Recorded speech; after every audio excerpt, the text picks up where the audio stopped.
are going to start the session, so please take your seats. We are starting the session now. Thank you very much.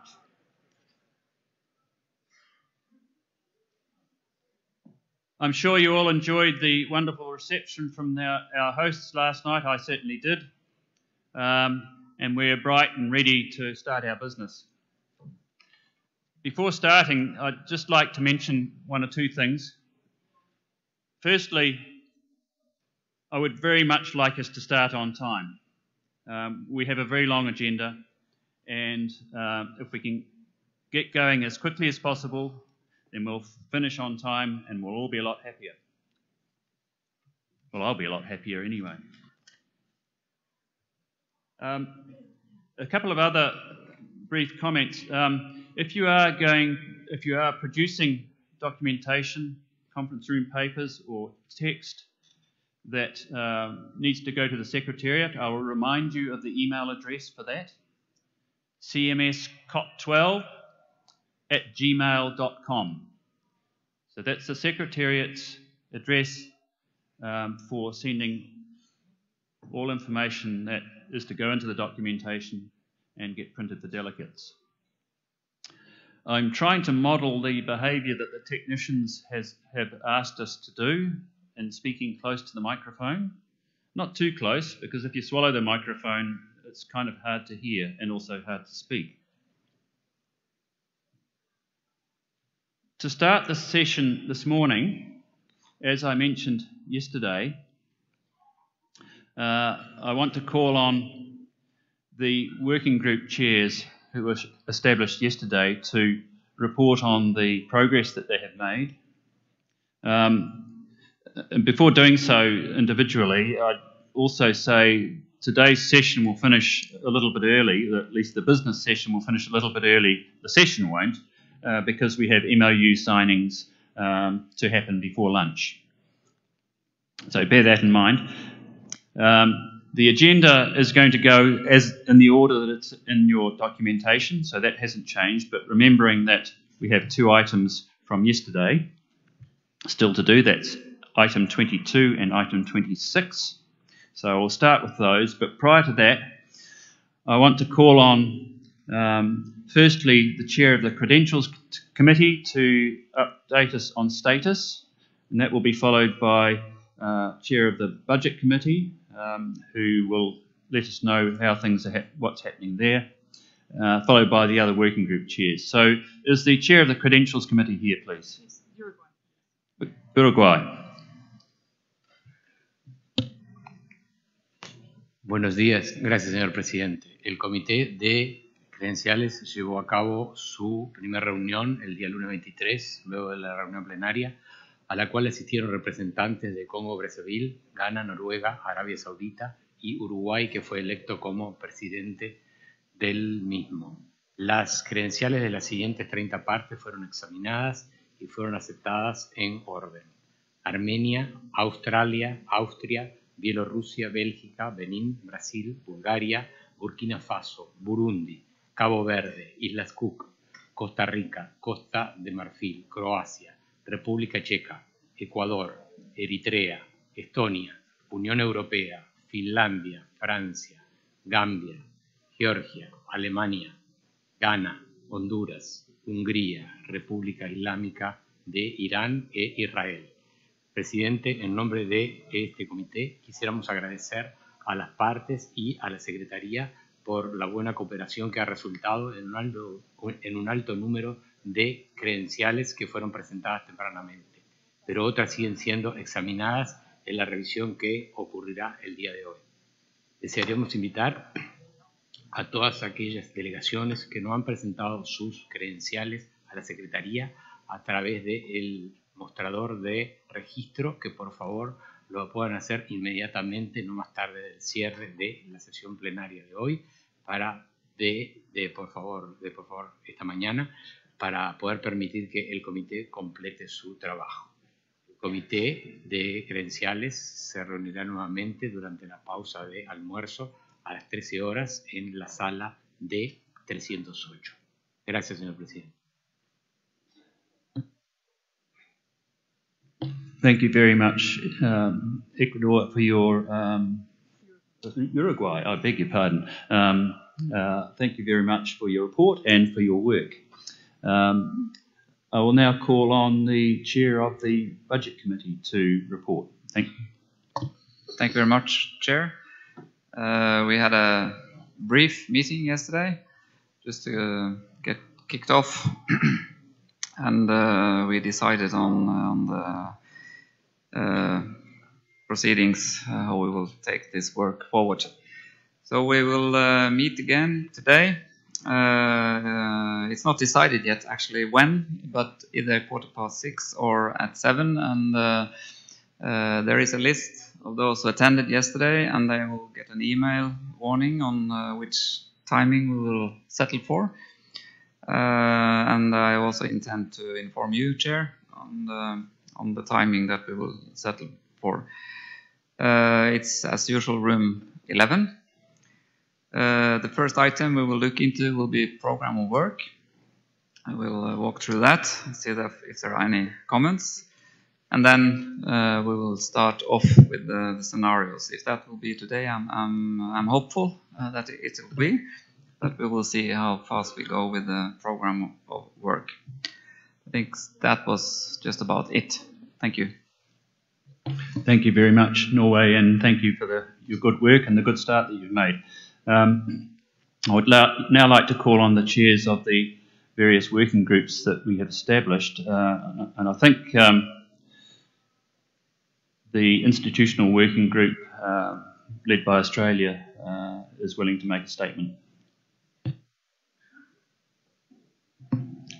Thank you, Chair.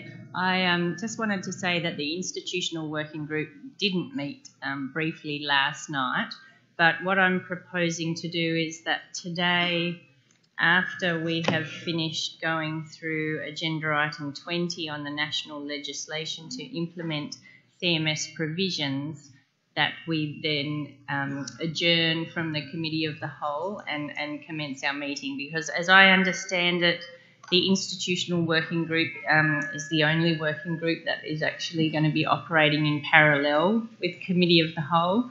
So it would be good to start our work after we've heard from agenda item 22 on the review process and 20 on national legislation. So for anyone interested in attending, we'll be in room 10 and we'll leave here as the cow is moving on to item 24 on conservation issues. Thank you. Thank you very much, Australia. That's a helpful explanation. Just reiterating that working group is the only one that will be working in parallel. I would like to call on the chair of the terrestrial working group to report progress, please. Thank you, Chair. I'm seated here. I believe you can see me. Yesterday, we did have a very brief meeting, and the purpose was mainly to align the agenda so that we'll be able to follow and complete the work that is before us. In the discussion that ensued, looking at agenda items 24.3 and 25, the group decided to reorder the way in which we'll be able to have meaningful discussion. We looked at the timetable which was shown yesterday, and we noted that some items may need a large amount of time because of the need to be able to have consensus. And therefore, in the reordering, we decided that this afternoon we will look at agenda item 24.3.1.1, which is on joint CMS CITES African Carnivores Initiative, 24.3.3, adoption of the African Elephant Action Plan, and 24.4.7, additional sustainable use of terrestrial and avian wild meat. This is to enable us to be able to go through these very quickly. Then in the evening, which we think we'll be able to start at 6:15, 6:30, until we are tired, we intend to look at the agenda items that have listing proposals. Mr. Chair, I'm informing you this because we may be going ahead of the Committee of the Whole, because some of the items need to be introduced on the floor of the Committee of the Whole. And in the absence of that, we'll probably want to warn the proponents of these proposals to be with us in room 3 from 6:15 upwards, so that they will be there to support and present their proposals for discussion. So, Mr. Chair, this is what we're able to do. So actual work will begin today at lunchtime and then evening. Thank you. Thank you, Alfred. And as usual, you've explained that you're far ahead of the pack. So well done on the work done so far. And just a reflection on that, I recognise that some of the items that you were going to discuss we've yet to reach on the agenda, and that's fine. And some of them we are going to introduce this morning if we make the progress that I hope we will. So for those things that we know and you have outlined already, item 24.3.1.1 is an example, then we will introduce them here, obviously. We need to introduce them to the COW, but we will restrict comments on the understanding that those items will be dealt with substantively in the working group. So I will invite brief comments, but only brief comments on that understanding. I'd like now to call on the avian working group, and that followed by the review of decisions working group chair. So, and then, sorry, it's been pointed out to me I missed aquatic. So we'll do avian, aquatic, and then review of decisions. Thank you. So would the chair of the avian working group please report progress? Thank you, Chair. The avian working group met yesterday evening, and we reviewed the avian agenda, identifying the topics that we felt would likely require some significant discussion. As a result, we'll be meeting this evening at 6:15 in room 2, starting with discussions around the prevention of bird poisoning, so 24.13. We'll then continue discussions, but bearing in mind that there are some side events of particular relevance to the avian agenda this evening. We won't be discussing the illegal killing 24.11 until 7:30, and we'll continue our discussions until resolved this evening, and I hope we can resolve those issues this evening. I'm actually 11 hours different in terms of time, so it'll be 6 a.m. for me this evening, so I'll be good to go all night. Thank you. Thank you, Chair. That certainly shows the spirit of working on migratory species. And thank you very much for your very well organised agenda. Next is the aquatic working group. Thank you. We met briefly last night as well and discussed 26 draft resolutions, decisions, listing proposals and concerted action items. So like the terrestrial group, we're a bit ahead of the game. There were some items, essentially what we were trying to do was find out what items would require substantive discussion and what items the working group was happy to pass back to the COW, and there were some items there. So item 24. These are papers I'm referring to here. So document 24.4.3 on culture, decision on culture, 24.4.9 promoting MPAs in the ASEAN region. Listing proposals 25.1.6 on the Caspian seal, 25.1.20 on the whale shark, 25.1.21 dusky shark, 25.1.23 the angel shark, Appendix 1 and 2, and 25.1.24 the common guitar fish, 26.2.2 they were the listing proposals, and I'm now talking about certified excuse me, certified action, concerted action. I'm sorry. So 26.2.2, Eastern Tropical Pacific Sperm Whale, 26.2.3, the Atlantic Humpback Dolphin, 26.2.4, the Arabian Sea Humpback Whale, and 26.2.5, the Angel Shark, are all matters that the working group probably won't be discussing again at all. They're all comfortable with the proposals that are in front of them.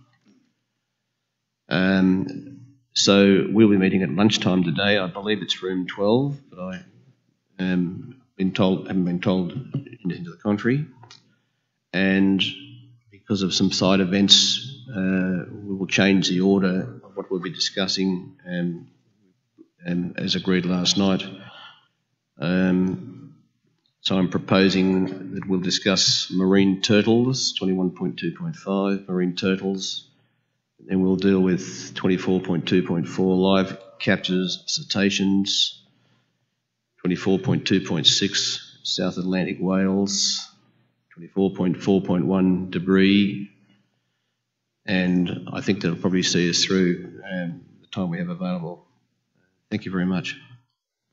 Thank you very much, Chair. That's a remarkable progress from the Aquatic Working Group, and I'd just like to reiterate that some of these items are still to be introduced formally to the meeting, and we will do so briefly, but if there already has been resolution in the working group, then I think that might determine to what degree we need to have discussion in this room. Finally, I believe the Review of Decisions Working Group would like to tell us about what they're proposing. Is Kenya available? Yes. Thank you. Thank you, Chair.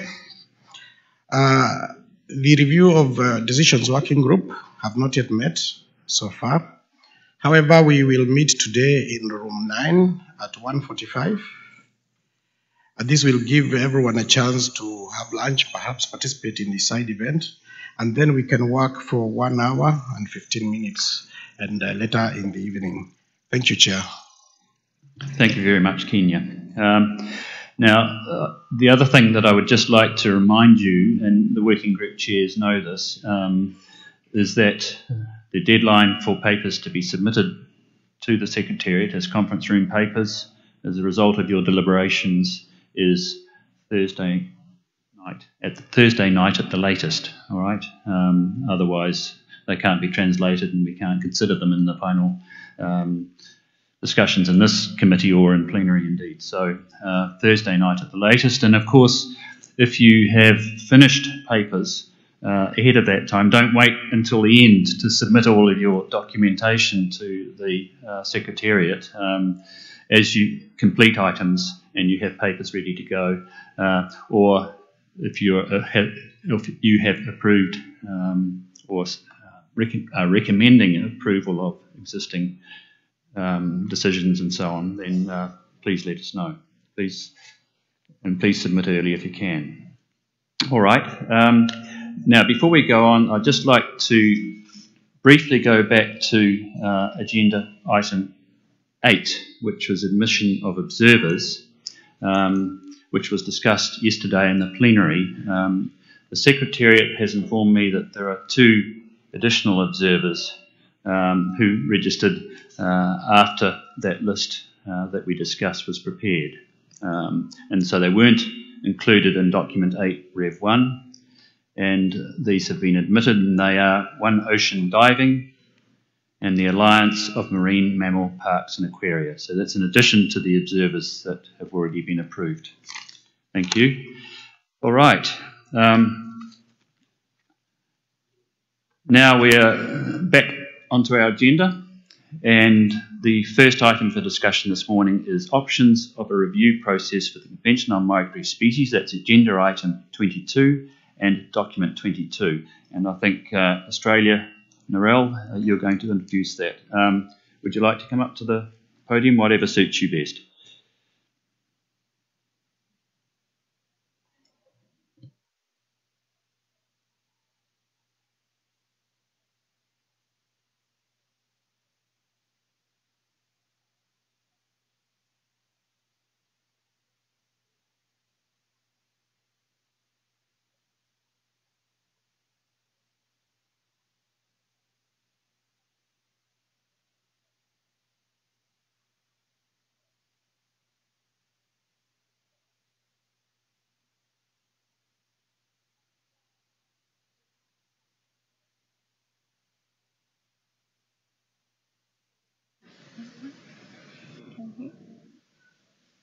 Not on?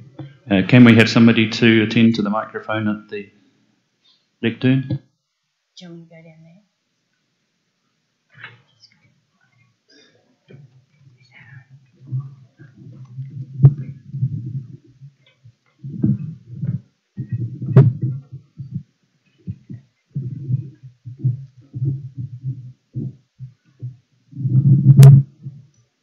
Is that better? Can everyone hear? Yep, sort of. Okay, I'll speak up. So, as requested by Resolution 11.07, the working group was formed after COP11 and held 2 meetings in 2016. I would like to draw your attention to document 22 for this agenda item, which outlines the areas discussed by the working group and the outcomes and recommendations arising from these discussions.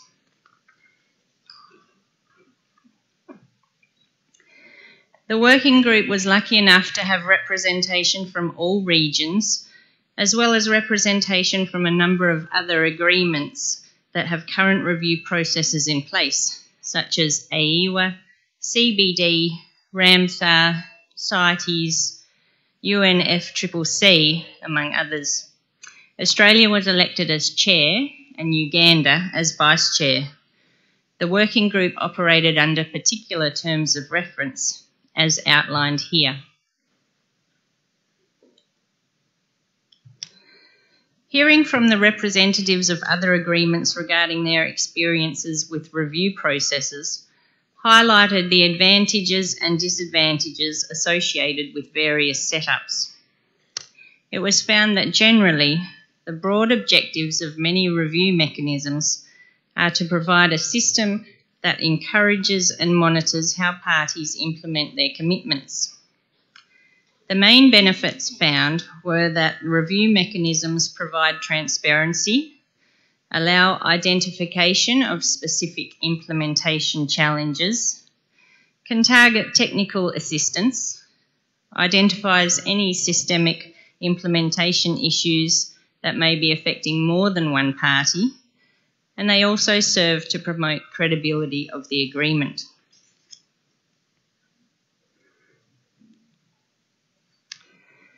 The working group identified a number of best practices and lessons learned by other agreements, including the benefits of having a review process, the potential scope of a review process, possible triggers for a review process, who should run a review process, and valuable modes of implementation. The working group has identified some fundamental elements that were common to successful review systems and should be part of any review process that may be agreed. These fundamental elements include general principles such as the process should be facilitative, consultative, efficient, and cost-effective. Also, the scope of the review mechanism, basis for the review, basic mechanics of a review process, sources of information that can be used during an assessment, and measures available to the administrative body to achieve implementation. The details of these fundamental elements can be found on pages 6 and 7 of document 22. It is important to note at this stage that the working group is referring to a review mechanism that operates on an ad hoc basis. It will require information to be submitted to initiate the process. The working group is not recommending a routine review process that periodically reviews every party's performance, as is the case in some other agreements. The working group has presented two options for decision at COP12. Parties can decide not to move forward with a review process and stick with the status quo, or otherwise known as the zero option. However, if parties decide to adopt a review process at this COP, there are still two additional elements that require discussion and agreement. There were two elements of a review process that were identified as differing depending on what type of review mechanism was wanted.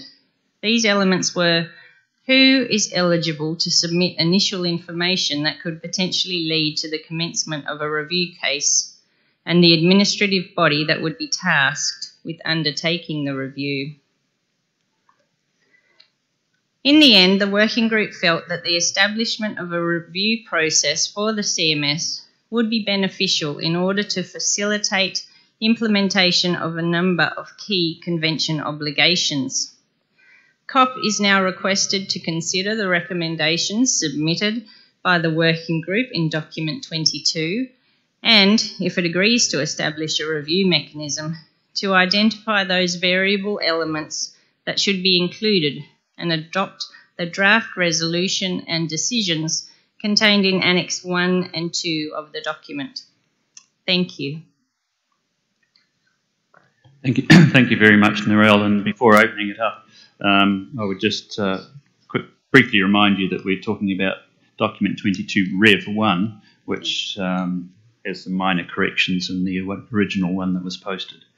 So I'm going to open the floor for intervention on this, but before doing so, certainly anticipate that this matter will go to the institutional working group, because there are a number of decisions and perspectives to be shared on this. Can I have requests for the floor on this item?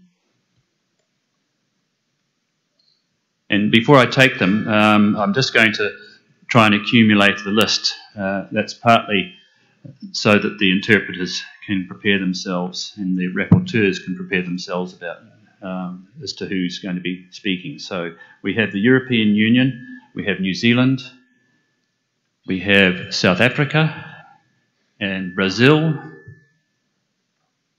and can you just, Switzerland, thank you. Apologies, the signs can be a little bit shiny at times. So Switzerland, you are shining brightly. So I'll start with the EU. Thank you, Chair. Good morning to all the colleagues. The European Union and its member states consider the review process as an important tool to facilitate compliance with the legal binding obligations of the Convention. We do welcome the results of the working group and thank the working group and its chair for its huge work done. Some issues were still left open by the working group on the issue of which type of information would be admissible. We think an effective mechanism should include information coming from parties as well as third parties, thus including NGOs. Furthermore, we think that the Standing Committee would be best placed as the review body. We have also worked a bit on the text to clarify how the process on the review would be run and to incorporate the national legislation review which is the document 20, to the overall review process. In our proposed changes, we have drawn from example from the other multilateral environmental agreements, and we feel that more defined and concrete process will help in implementing of the review process, and therefore in the better implementation of the CMS obligations. Thank you very much. Thank you, EU, and I anticipate you'll be submitting those points to the working group.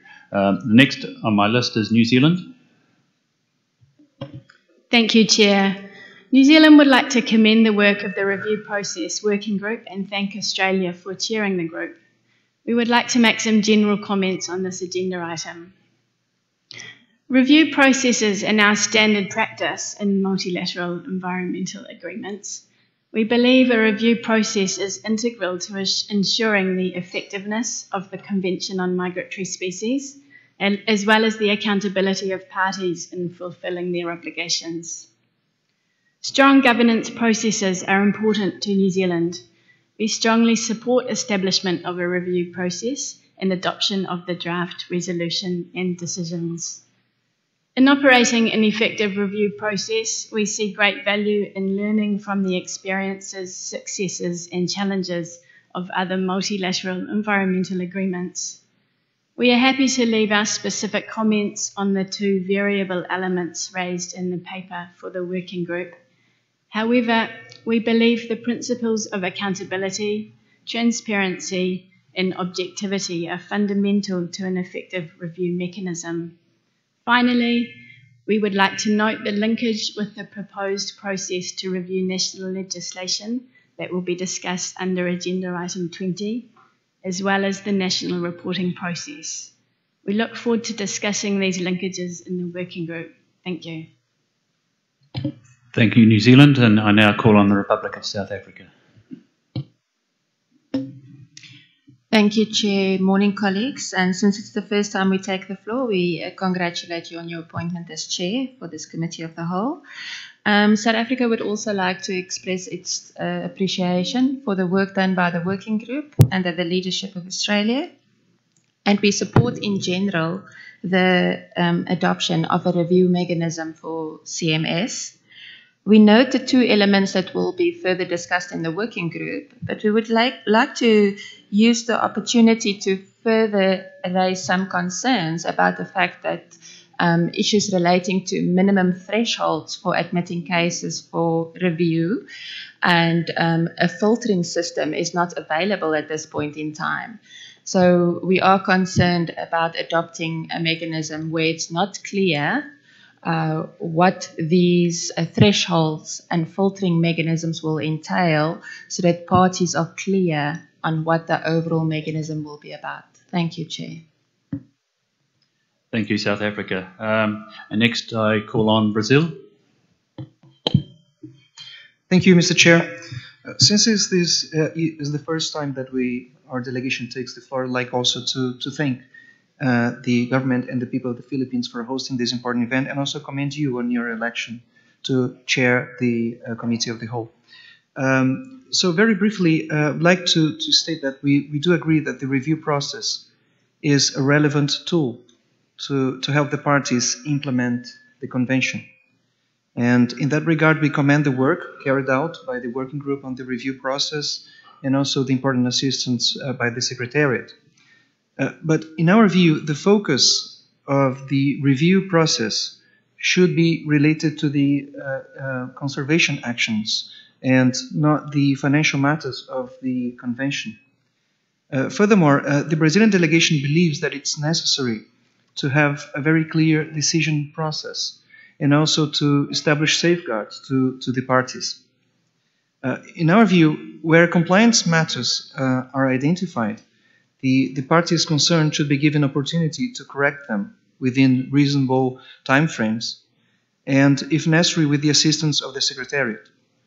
And when a compliance matter is brought to the attention of the Standing Committee, the Secretariat should promptly inform the party concerned. Participation of the concerned party in discussions is also important. And when there is a decision, it should also take account of the capacity of the party concerned. So these are just some very general, brief remarks on the review process. And so thank you very much. Thank you, Brazil, for your constructive input, adding to the constructive input that we've already had. I now would like to call on Switzerland, and if any other parties wish to speak, then by all means put your flags up and I'll recognise, but we have Switzerland now. Switzerland was pleased that COP11 in Quito has passed the Resolution 1107. We strongly believe that CMS needs, as all other MEAs, a review mechanism to follow up on the implementation of the decisions of the COPs. We therefore joined the working group to actively help to elaborate options for such a review mechanism. Today we can say that we are very pleased with the results that has been achieved so far. What is needed now is decisions at this COP about, first, yes, CMS wants to work with a review mechanism from now on. Switzerland clearly rejects the zero option. Second, the roles of the parties, of the Standing Committee and of the observing NGOs within this mechanism. Switzerland would like to see a review mechanism with a direct NGO trigger. And third, the criteria when a file should be opened or a report from a party should be requested. We all know that AEVA has already put in place a review mechanism as it is now discussed for CMS.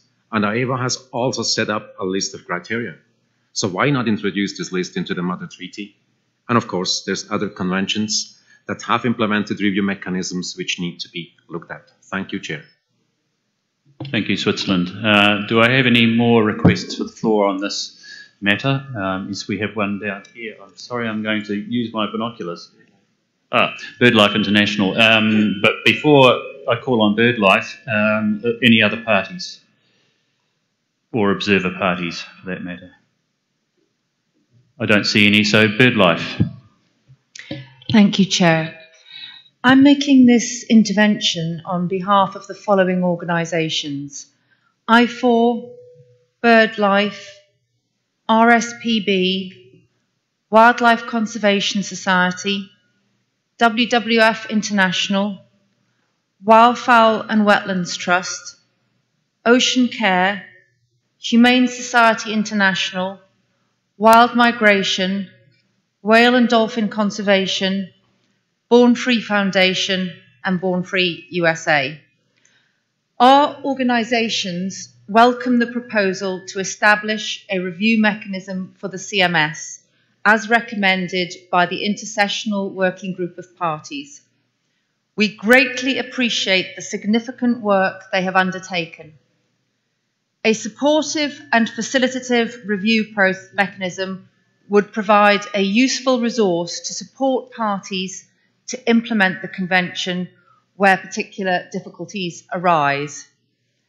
We believe such a mechanism would be a significant help to parties to achieve the aspirations which we all hold for the many migratory species listed by CMS. In inviting the parties to adopt a review mechanism, the document leaves open to parties to decide which bodies can initiate a review. As the document outlines, the Intersessional Working Group considered it advantageous for the review mechanism to receive submissions from as wide a range of sources as possible, including third parties. Our organisations agree with that view, and by third parties, we understand that definition to include members of civil society. In its review of similar mechanisms in other MEAs, the working group highlighted how submissions by third parties, if subject to clear criteria and thresholds, had not been misused. It cited the successful use of such a mechanism by CMS daughter agreement AWA. We urge parties to adopt a similar approach for CMS, which allows third-party submissions to the review process in addition to submission by parties and CMS governing bodies. Thank you very much. Thank you, BirdLife, and through you, thanks to the organisations that you're speaking on behalf of, and I certainly appreciate compiled input such as this. It helps the chair a lot. Do I have any other requests for the floor on this item before I refer it to the working group? I see none, so it's referred to the institutional working group, and we can move on to the next agenda item, which on our list is item 20, implementation of the concerted action process, 26.1 concerted actions, doc 26.1. Secretariat. Thank you very much, Mr. Chairman. I would like to refer to document COP12, doc 26.1, concerted actions. Document 26.1 is the result of a process of consolidation of 13 resolutions and recommendations concerning concerted and cooperative actions, integrated by new provisions aimed at providing clarification and guidance about the concerted action process. The main triggers of the revision have been the requests from parties and other stakeholders for such clarifications and guidance within the preparation and submission of proposals for the designation of species for concerted action to be considered by COP12. The structure of the new resolution aims at creating a well-defined and transparent process for nominating and designating species for concerted actions and for monitoring and assessing the implementation of such actions after the designation. While the document was initiated as a consolidation, it does not have a corresponding document under item 21.2, and actually the decision of not having a document under item 21 was made by the Secretariat, taking into account the significant amount of substantive changes that were proposed. However, the document is presented as the consolidated resolutions are presented. Well, the document 26.1 is a complex document, and I'm not going into any significant detail in introducing its content.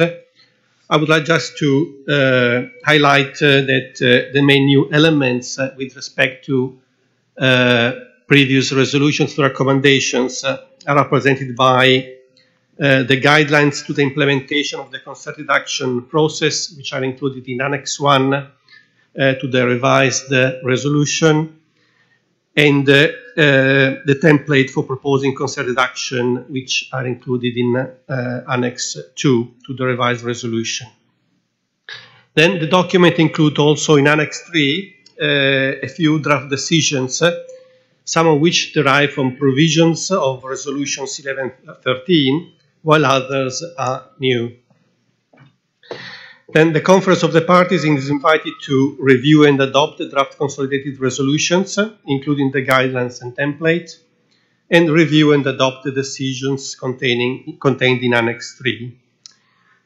In closing this introduction, I would like to draw the attention of this committee that the second meeting of the Sessional Committee of the Scientific Council made a few suggestions for amendment of the draft resolution and draft decisions for the consideration of COP12, and these are included in Addendum 1 to document 26.1. Now, should this item be further discussed in a working group, we assume that the consideration of Sessional Committee recommendations will be made in the working group. Otherwise, we should get an indication from this committee on whether these recommendations are retained or not. Thank you very much. Thank you, Marco. Thank you, Secretariat. And thank you for a concise description of what's been a very comprehensive piece of work. So what I'm going to do is ask whether the committee is happy to accept the draft resolution and decisions, and whether I have any dissenting. I'll call on the European Union shortly, but Does anyone else wish to speak on this matter? So I call on the EU. Thank you, Chair.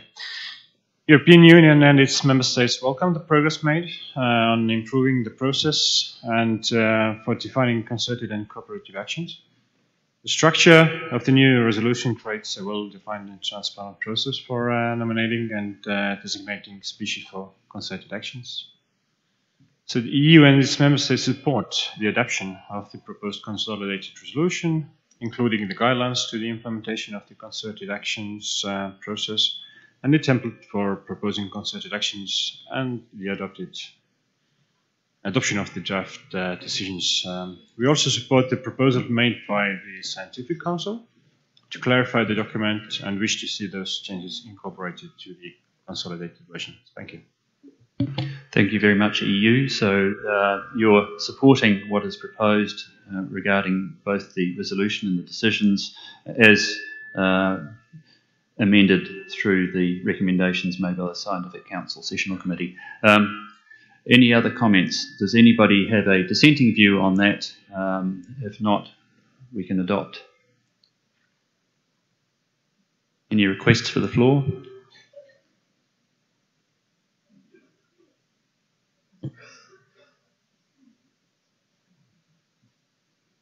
So, subject to adopting the changes proposed by the Scientific Council, then this meeting accepts the recommendations and can make that recommendation to the plenary accordingly.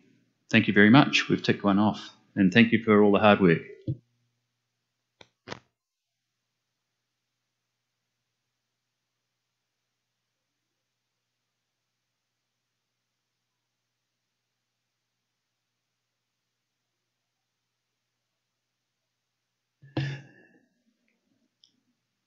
Right, thank you. The next agenda item, we're now moving into what was in your annotated agenda document as item 19, national reports, 19.1, analysis and synthesis of national reports, and that's document 19.1. The Secretariat is going to introduce the document. Thank you. Thank you, Chair.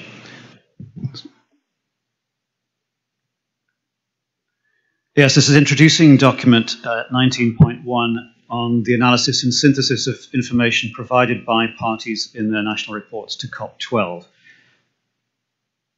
I'm sure many of you have found that national reports give a good opportunity to do a stock take and to join together lots of ingredients from different departments and initiatives and places, so that within your own countries you get a fairly systematic picture of things being done towards the objectives of the CMS. At the international level, they're utterly crucial for finding out whether the convention is achieving the things it needs to achieve. So that includes feedback on the impact of previous COP decisions, and it includes evidence-based intelligence on progress with other objectives in things like the strategic plan. What we can hopefully get as well is a sense of the distance being travelled by comparing the results from one time period with the results of another time period. And the final main reason for all this is sharing experience and learning lessons, transferring them from one place to help parties in another place, and to help the COP make even better targeted decisions in future. Document 19.1 is only a summary, and the full analysis that it summarizes is in information document number 30. And all the individual reports themselves are on the COP12 webpage. That public availability is not a trivial thing. The accountability and transparency at the heart of this process is one of the things that gives it the power it has in shaping public confidence in what CMS stands for. The format for reports on this occasion was essentially essentially the same as the one used to report into COP11. That gives the advantage of familiarity for those people who've had responsibility for this in both cycles. And it also makes it easier to make direct comparisons and see where things have changed.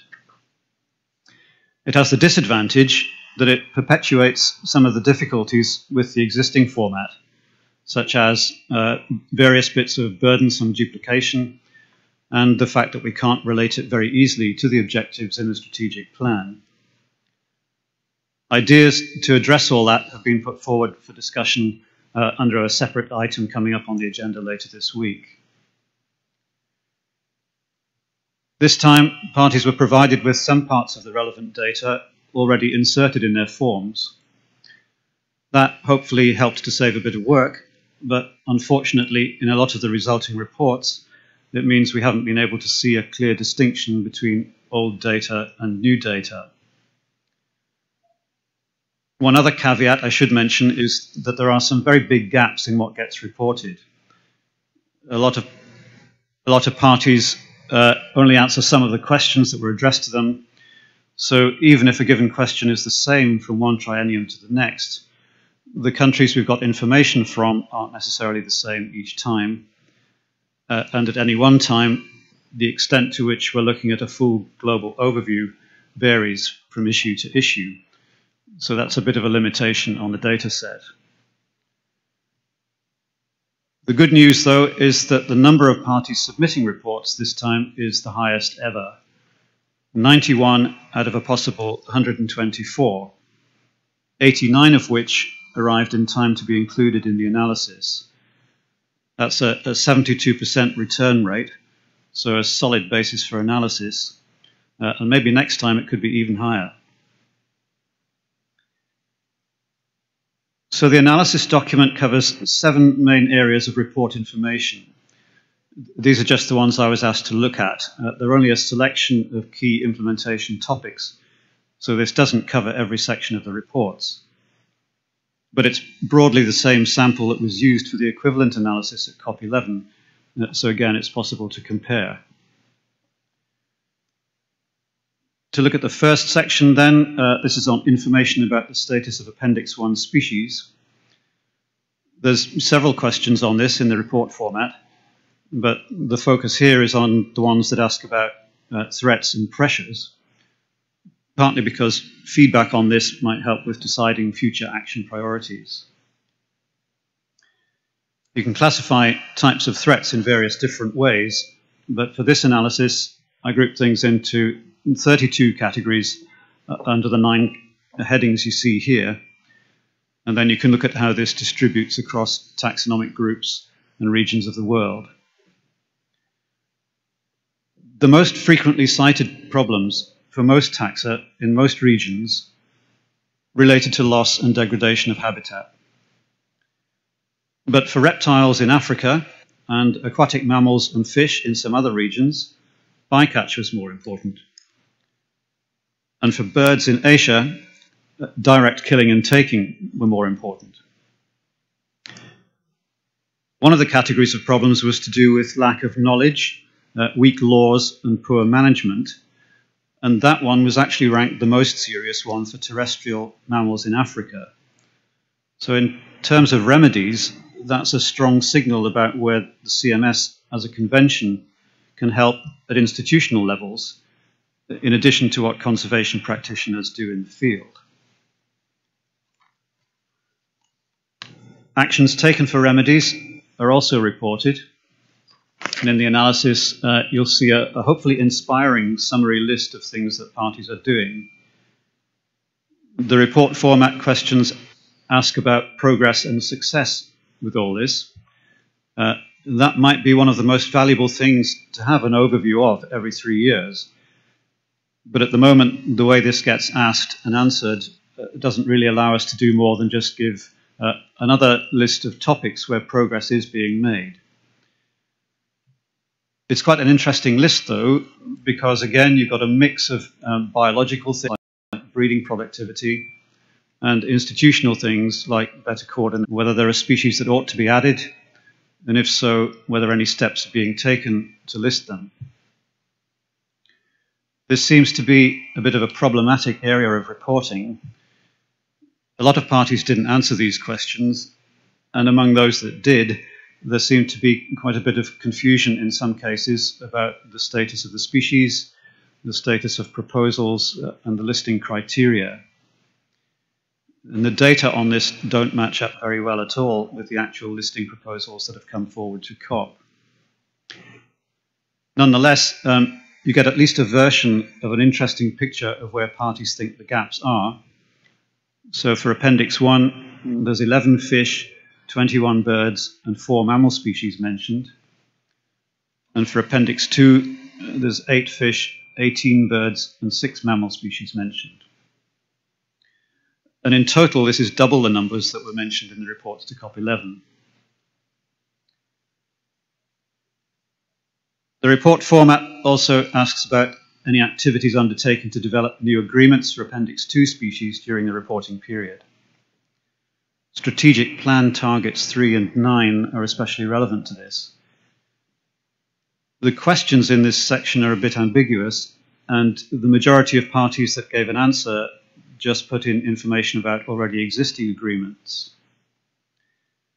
Issues where definite activity towards new action plans or other arrangements was reported, however, included African Eurasian migratory land birds, the Far Eastern curlew, and the European eel.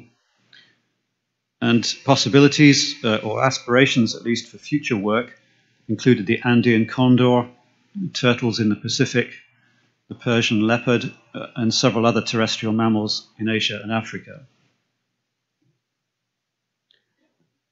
The next section is about protected areas. The format asks about whether migratory species are taken into account in protected area regimes, which has proved to be a bit difficult to answer because you could say on the one hand that everything about a country's protected area regime is applicable to migratory species and takes them into account in that sense. Or on the other hand, that there are no protected areas that specifically isolate migratory species as the object of attention. It certainly looks like there's positive activity is happening that should move things in the right direction. And there's these 9 examples of types of progress that parties have mentioned in the reports.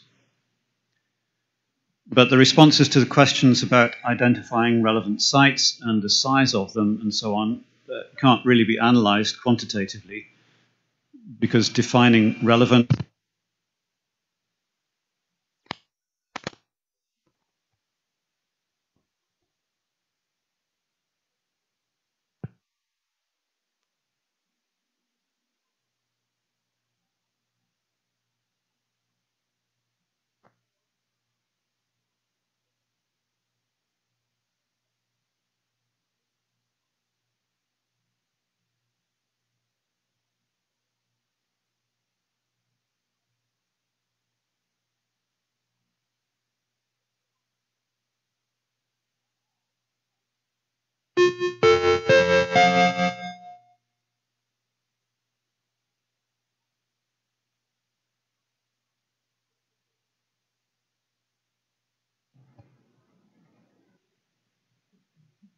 microphone?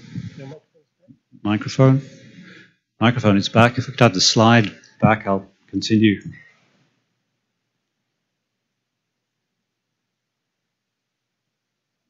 Or I'll continue in any case.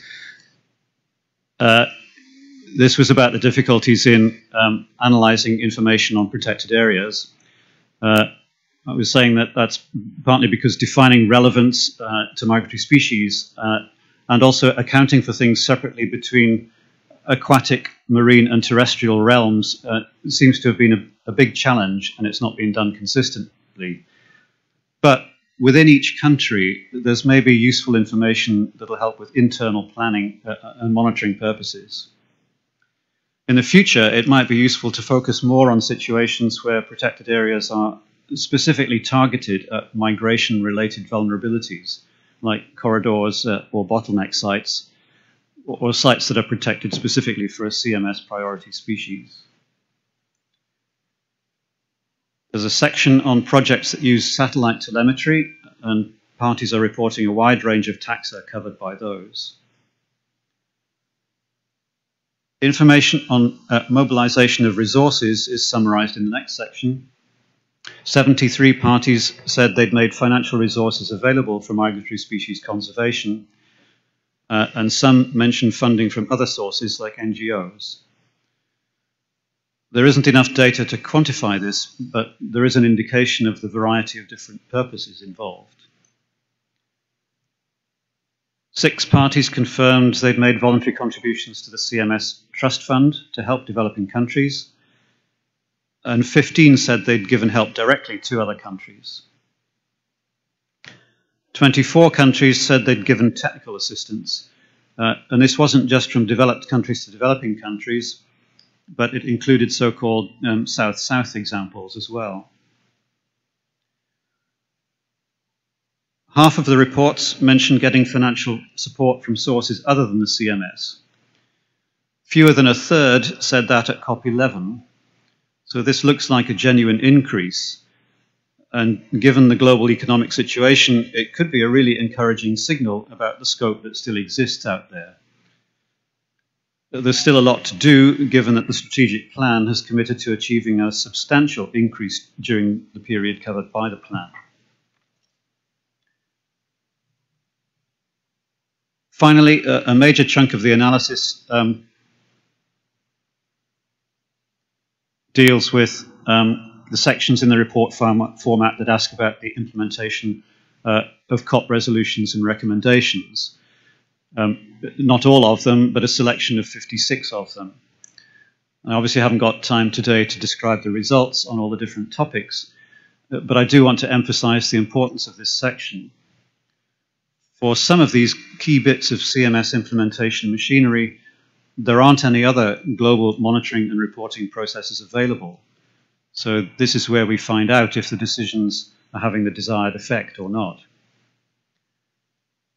Given that, it's a pity that the responses to this are extremely patchy, and nearly a third of parties didn't respond at all. Where there are responses, there are a really rich body of evidence and intelligence on common themes, specific examples, thoughtful reflection on priorities, and what you might regard as good practice. Sharing all this between countries is a great demonstration of what added value can come from being part of a convention and having a regular reporting process like this. So I really commend this part of the document to you. Finally, the document ends with 7 recommendations, which are being invited to note. There's no draft resolution or decision, but as I say, the issue of the future format comes up for discussion on Wednesday, I believe, and you could consider how these recommendations might get reflected in the draft decision that's proposed there, or in the report of the meeting, or in other ways. So I won't read through them, but you can see the basic headings there on the screen. So I hope that gives you a little taste of the rich material and future potential of this fantastic convention resource. And I'll finish just by saying a huge thank you to the scores of dedicated professionals who have put such time and effort into providing the information. It really is an amazingly valuable thing. Thank you very much. Thank you, Secretary. Thank you, Dave, for a very detailed and comprehensive introduction. As noted, there are no decisions or resolution related to this specific agenda item, but nonetheless, we feel that it's an opportunity for parties here to share their experiences.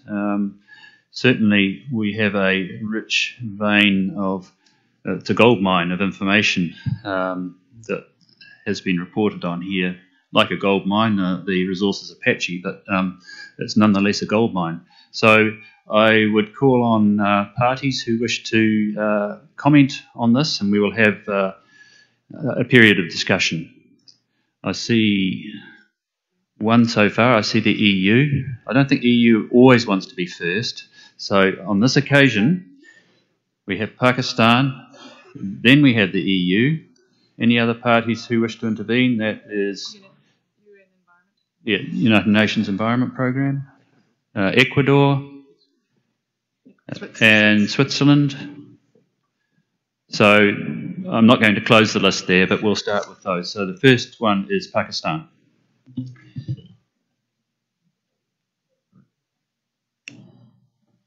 Thank you, Mr. Chair. Pakistan appreciates the analysis and synthesis done by the CMS Secretariat on the national reports. The report in itself is of significance to have better understanding of the issues related to migratory species in other parts of the world. We recognize that the recommendation to consider including cooperative frameworks available under the convention, particularly the transboundary arrangements in the reporting process, would be an added advantage for having a better understanding of all the migratory species and the cooperation going on between the countries. Thank you. Thank you very much, Pakistan. And then we have the EU, followed by Ecuador, followed by Switzerland, followed by UNEP. So, European Union. Thank you. Thank you, Chair. The European Union and its member states thank the Secretariat for the summary analysis provided in the document 19.1.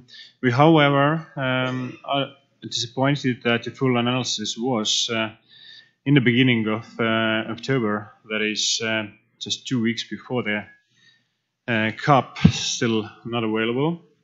This impedes response to the recommendations made in the summary document, in particular recommendation 7. Which makes reference to 13 recommendations for changing the national report format, which cross-references to item 19.2. The European Union and its member states note the recommendations made in the document. We think these merit more in-depth consideration than is likely to be possible at this meeting. In particular, we consider that more should be done in the review and revision of national report format to consider party views of how the report can be more streamlined and made easier to complete. We therefore suggest that as part of the revision of the national report format under item 19.2, the Secretariat should, as a matter of urgency, after the finish of this meeting, seek views from parties in response to the recommendations made via a notification to the parties. In addition, we note relate provision to parties of the national report format for reports to this conference of the parties, December 2016, with a deadline of delivery of April 2017. This is, in our opinion, much too late. It can take a year for the process to collate and deliver a national report. So parties need a format to be agreed and available much sooner. This makes the process for revision of a national report format under item 19.2 an urgent task, which should be completed early in the forthcoming triennium. Thank you. Thank you, EU. So I understand that your suggestions and recommendations will be revisited under the discussion under item 19.2. Thank you. Next we have Ecuador. Gracias, señor presidente, por permitirme intervenir. Siendo mi primera intervención, agradezco en el nombre del Ecuador por la invitación a esta COP y me permito hacer una pequeña reflexión sobre la evaluación que ustedes han realizado referente al informe. Quiero felicitar primeramente porque el documento nos refleja en qué estado se encuentran los informes.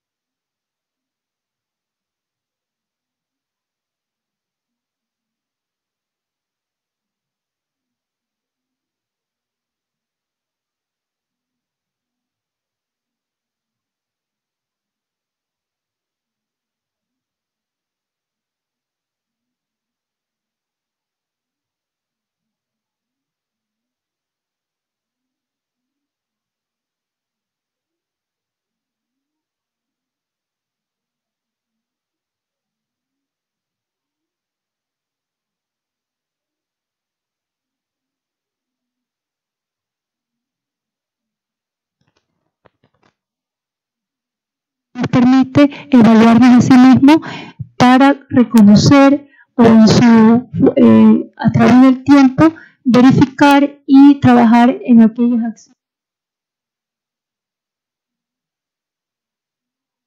Felicitar por este buen trabajo que han hecho referente a la evaluación del informe. Gracias. Thank you, Ecuador. And next I have Switzerland. If there are any other parties who wish to intervene, please let us know. But Switzerland. Thank you, Chair, for giving us the floor again. We are convinced that harmonized reporting between states is an important tool to monitor species, population trends, habitat quality threats to species and habitats, as well as CMS implementation actions. And we have produced a 200+ pages report. But since the reporting load can be very heavy for governments, it seems to us that heading for more synergies between the different MEAs will be of high relevance. And certainly we should start to look for synergies within the CMS family in a first step. Let me just mention here the AEVA, the Eurobads and the CMS reporting as an example. May we ask the Secretariat to not stop to reflect on a further search for synergies within the CMS family and other MEAs, and of improvement wherever possible. Thanks, Chair. Thank you, Switzerland. Do I have any other parties who wish to join in this discussion? Kenya?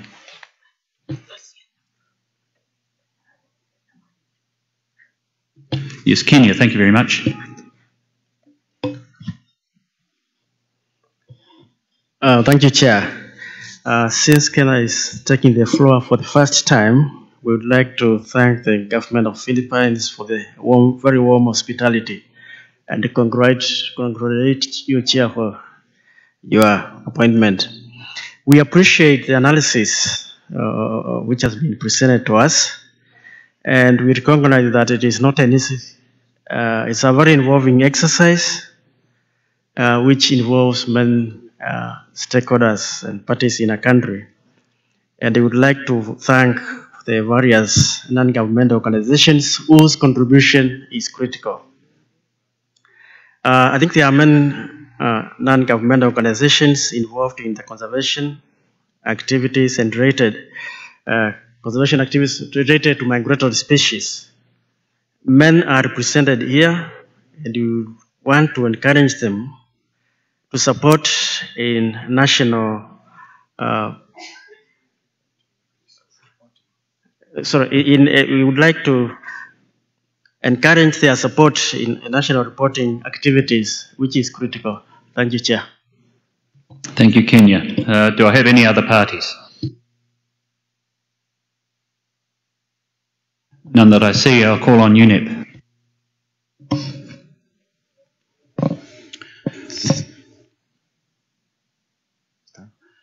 Thank you, Mr. Chairman. I know very well the work has done by the Secretariat in terms of analysis and compilation of the reports. It was my work before in CMS Secretariat, and I appreciated very much the quality of the work has been done. But in another hand, I would like to recognize also the work done by UN Environment in the process of supporting through fundraising the analysis of the national report. The government of Switzerland has been provided 25,000 euros to implement or to reach the analysis of the report. Analysis of the national report is an important tool, as already said, for the evaluation and the implementation of the convention among the countries. I would like to recommend the parties to take into account this issue and try to include it in the analysis of the budget, because the scenarios showed yesterday by Brandy was really very clear, showing the different options, and one of the scenarios included analysis. Please have a look and include and promote the analysis of the report in this analysis, this scenario. Thank you very much. Thank you very much, UNEP. Any other interventions? If not, I'll close this item by recording that the committee has noted the report, but also observing that some items will be discussed separately under agenda item 19.2. So thank you very much. That allows us to lead on to item 20, which is national legislation to implement CMS provisions. And the document there is document 20 Rev 1, which has a few minor corrections on the original document that was posted. And the Secretariat is going to introduce the document. Chris.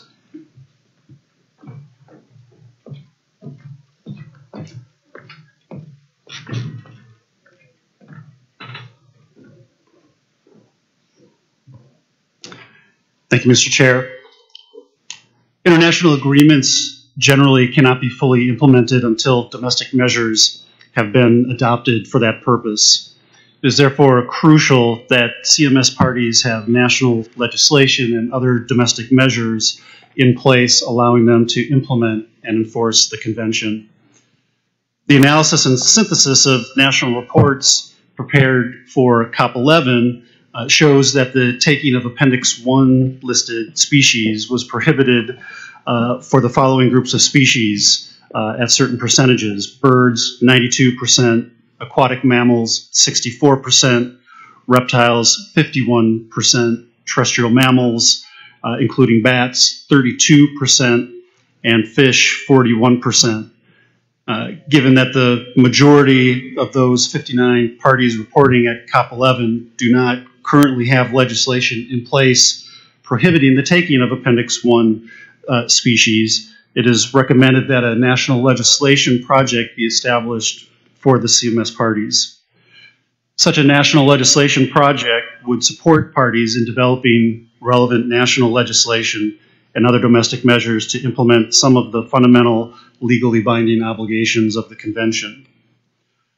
Document 20 Rev 1 before you proposes the establishment of a national legislation project similar to the one already implemented by CITES, but of course tailored to meet towards the obligations of CMS itself. It is proposed that the scope of this project focus on Article 3 of the Convention relating to Appendix 1 species. You can see on page 8 of the English language version of the document that the Secretariat has proposed 5 different categories for ranking national legislation. Category A would be the category where a party has legislation to prohibit the taking of Appendix 1 specimens, as well as perhaps implementing the relevant exceptions included in Article 3, Paragraph 5. And then we have additional categories for enforcement of the prohibition against the taking of Appendix 1 species, as well as for implementing the other binding obligations of Article 3 relating to restoration of habitats and the removal of adverse effects and obstacles to migration that seriously impede Appendix 1 species. The parties are invited to consider this proposal. We also note that in the decisions proposed, the Secretariat has included a couple of elements to help support parties as they review their own legislation, such as the development of a questionnaire to indicate the legislative materials that have been put in place to implement the minimum core obligations of the Convention, as well as the preparation of guidance materials and model laws. Thank you very much, Chair. Thank you very much, Chris. So we have a proposed resolution and associated decisions in front of us. Can we agree to recommend that these be forwarded? Do I have any comments?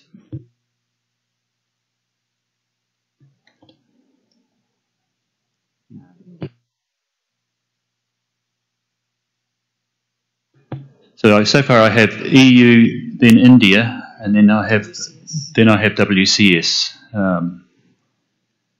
EU. Thank you, Chair.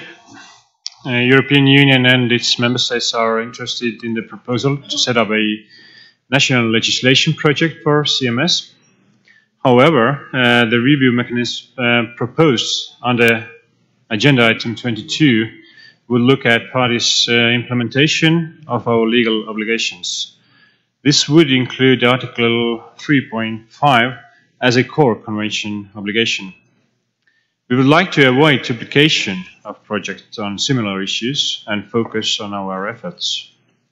So I will once again emphasize that rather than creating a separate national legislation project, we propose to incorporate some of the ideas about legislation implementing Article 3.5 into the proposals under agenda item 22.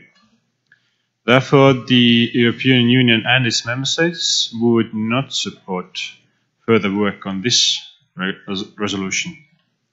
We would support focusing on item 22 and commissioning work under that agenda item to focus on and facilitate parties' implementation on the core obligation in Convention Article 3.5. Thank you very much. Thank you very much, EU. And we'll now hear from India. Thank you, sir. Chairperson, India has been protecting both native and migratory wildlife within its region. India has enacted stringent legislation, Wildlife Protection Act in 1972 for protection of wildlife in the country. Endangered species are listed in the schedules of the Act, which provides regulation in hunting and trade of such species. India has also created a network of national parks and sanctuaries. We have 643 of those, which include 94 identified wetlands and marine areas as well. These national parks and sanctuaries act as habitats for several migratory species visiting India. Besides, India has also created 66 conservation reserves and 25 community reserves, which are aimed at participatory approach in conservation by including communities. The idea of community reserves is gradually gaining more relevance in the country as people's participation has become an imperative for successful management and conservation of wildlife. Therefore, we say that we should have a legislation for this. Thank you, Chair. Thank you, India. I have Switzerland next on my list. Are there any other parties who wish to intervene? Please raise their flags. That is Kenya. Okay, so Switzerland and then Kenya and Saudi Arabia. You're also shining very brightly, Saudi Arabia. And that's Tanzania. And then Tanzania. Okay, so I have some more parties, and I will refer to WCS after the parties have spoken. So next we have Switzerland. Thank you. Thank you, Chair. Switzerland strongly supports this project. The analysis and mapping of the national legislation implemented by parties is very important to be able to fulfill the obligations of our convention. It must be of mutual interest of CMS and its parties that all signatory parties have national law in place that reinforce the objectives of the convention. And even though there is a strong link to the project to implement the review process, we feel we should keep the two projects and resolutions separated as it is proposed now. Thank you. Thank you, Switzerland. And before I go on, I think I'll close the list at what I've got now, because I think given that there is a divergence of views, then we will refer this to a working group. So next I call on Kenya. Thank you, Chair. We thank the Secretariat for this document. Establishing a national registration project to assist parties in implementing legally binding convention obligation is very important. Kenya, for instance, its Constitution 2010 captures this very well, and it helps in the implementation and actually for the focal point to operate even in a better way. The project, we believe, will help in review of the relevant national registration, and in particular in Africa. We note, for example, review of Kenya wildlife law with more stiffer penalties has particularly helped in lowering the poaching level greatly.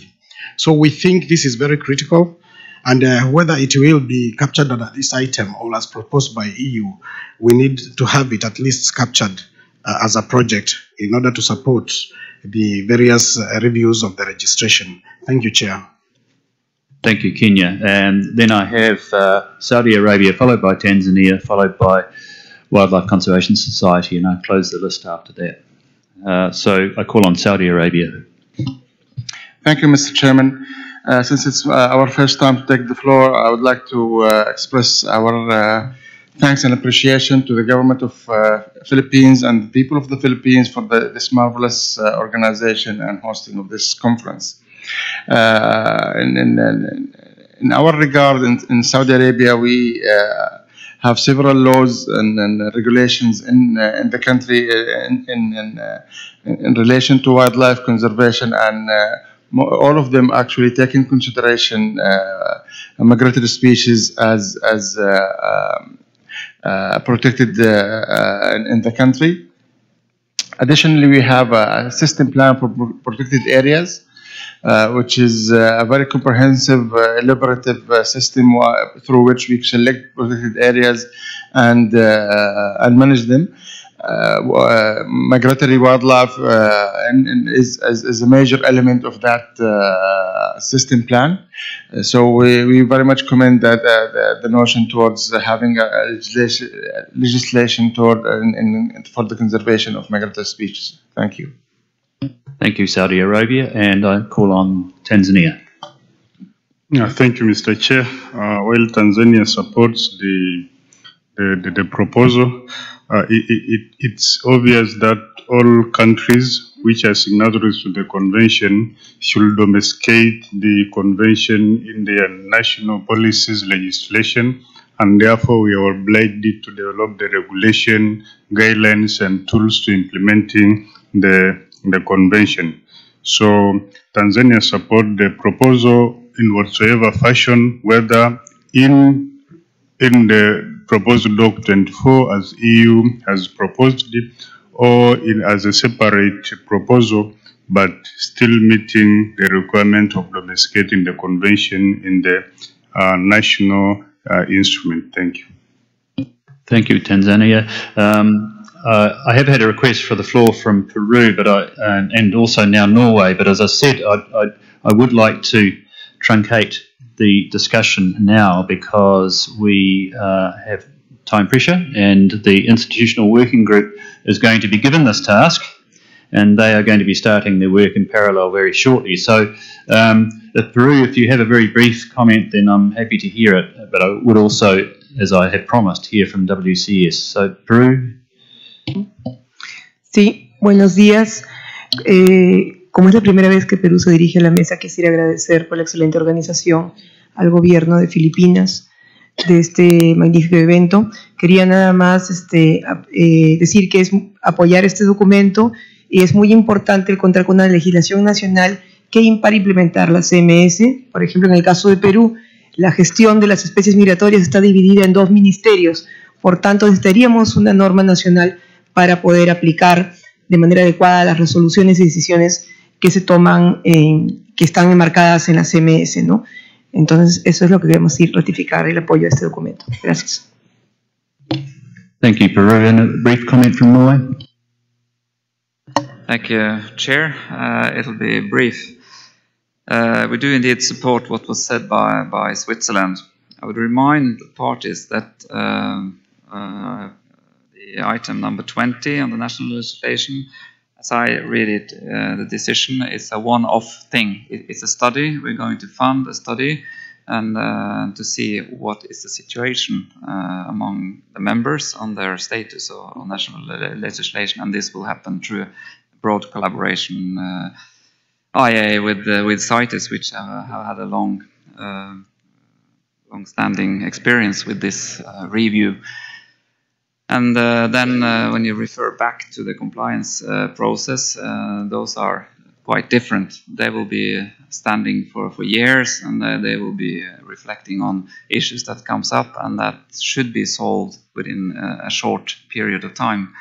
So again, I think it's important to keep those two tracks separate and not to mix them up. Of course, then the compliance procedure will, of course, eventually look into national legislation if that is applicable in the different instances. But that's not always the case. And I've been handling issues like this for over the years, both in the Berne Convention and within the Iowa Convention. And it's not always, I would say, it's a rarity actually that it's focusing on the national legislation. So there are other issues at stake that needs to be solved. Thank you. Thank you, Norway. And finally, I'll call on Wildlife Conservation Society. Thank you, Chair. And this intervention is on behalf of WCS, WWF, BirdLife International, IFAW, Wild Migration, Whale and Dolphin Conservation, Born Free Foundation, Humane Society International, Divers for Sharks, and Brazilian Humpback Whale Institute. So to make it easy for you, it's a large number of NGOs. Since it's the first time I'm speaking, I'd like to congratulate you on your election and appreciate working with you again. Thank the Secretariat for their great work in organizing the meeting, and in particular to the Government of Philippines for its credible organization as well as tremendous hospitality.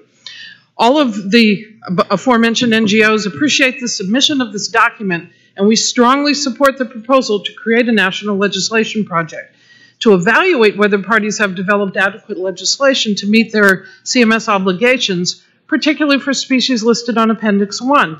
This isn't about compliance, though. This is about capacity building and assistance. It's crucial that parties have national legislation and measures in place enabling them to effectively implement the convention. And there is tremendous opportunity through such a national legislation project to assist parties with sharing of information, best practices, identifying gaps, and improving their legislation and implementing the convention when appropriate.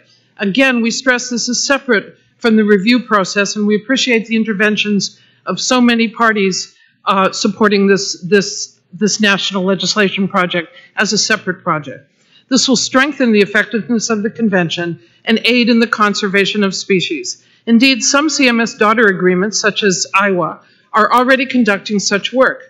We also agree that collaboration between CITES and CMS national legislation projects will be beneficial to parties to both conventions, and most countries are parties to both. Several of our organizations have been supporting parties to strengthen the implementation and enforcement of CITES for many years through the CITES National Legislation Project and directly with countries where we have ongoing programs. We commit to supporting countries where resources are available in a CMS National Legislation Project as well. Thank you very much.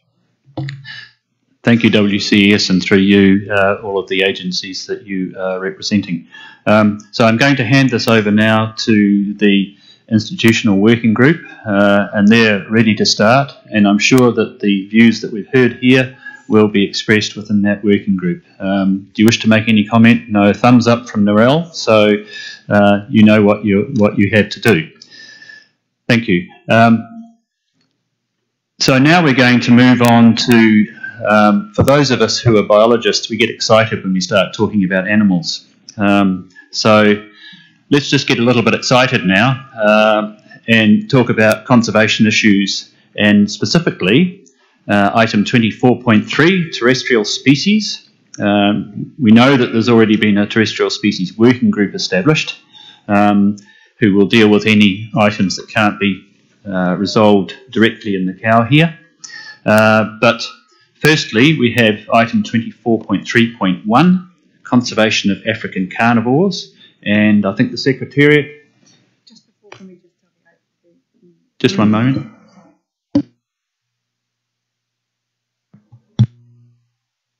Thank you. Just before we start on that, the institutional working group that's about to start its work, Narelle is bundling up her papers now as we speak, is in room 10.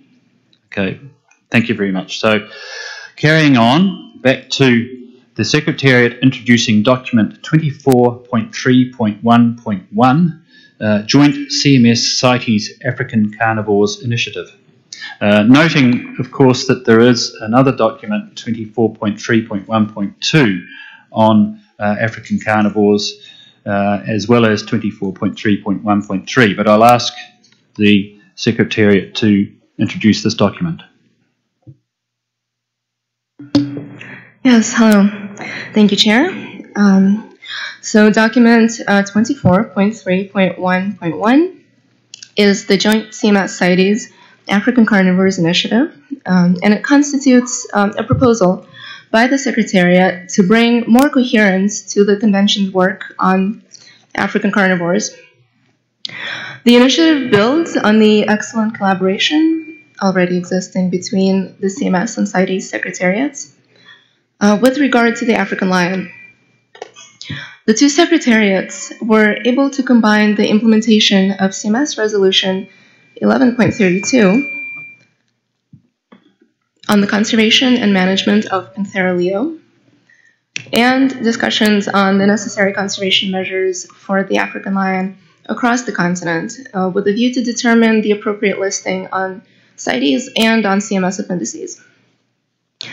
The joint CMS CITES African lion range state meeting held in Uganda in May 2016 paved the way for the compromise at CITES COP17 with regard to the listing of lion, and it resulted in the comprehensive set of decisions adopted by CITES COP17 on the conservation and management of the African lion. Thus, the secretariats have proven their fruitful partnership and are now proposing to further strengthen already existing collaboration through this initiative. With regard to now 4 African carnivores, the African lion, the leopard, the cheetah, and the wild dog.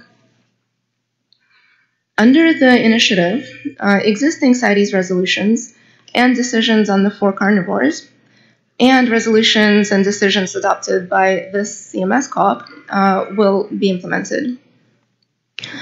This concerns documents 24.3.12, which is coming up, on the conservation and management of cheetah and African wild dog, and 24.3.1.3 on the conservation and management of the African lion.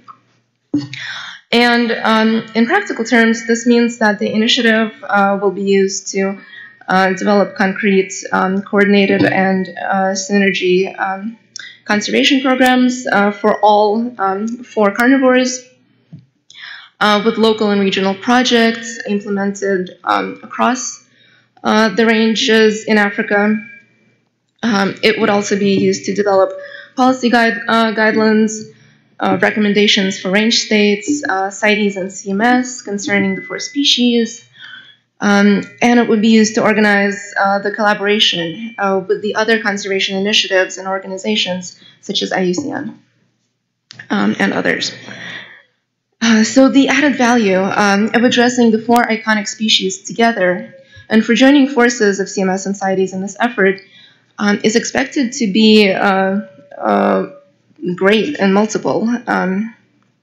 It might include things like increased conservation measures and means for all 4 species by pooling funds together and pooling expertise together. It might lead to more equitable deployment of resources amongst the 4 carnivore species. We could avoid duplicating activities, duplicating costs, duplicating effort.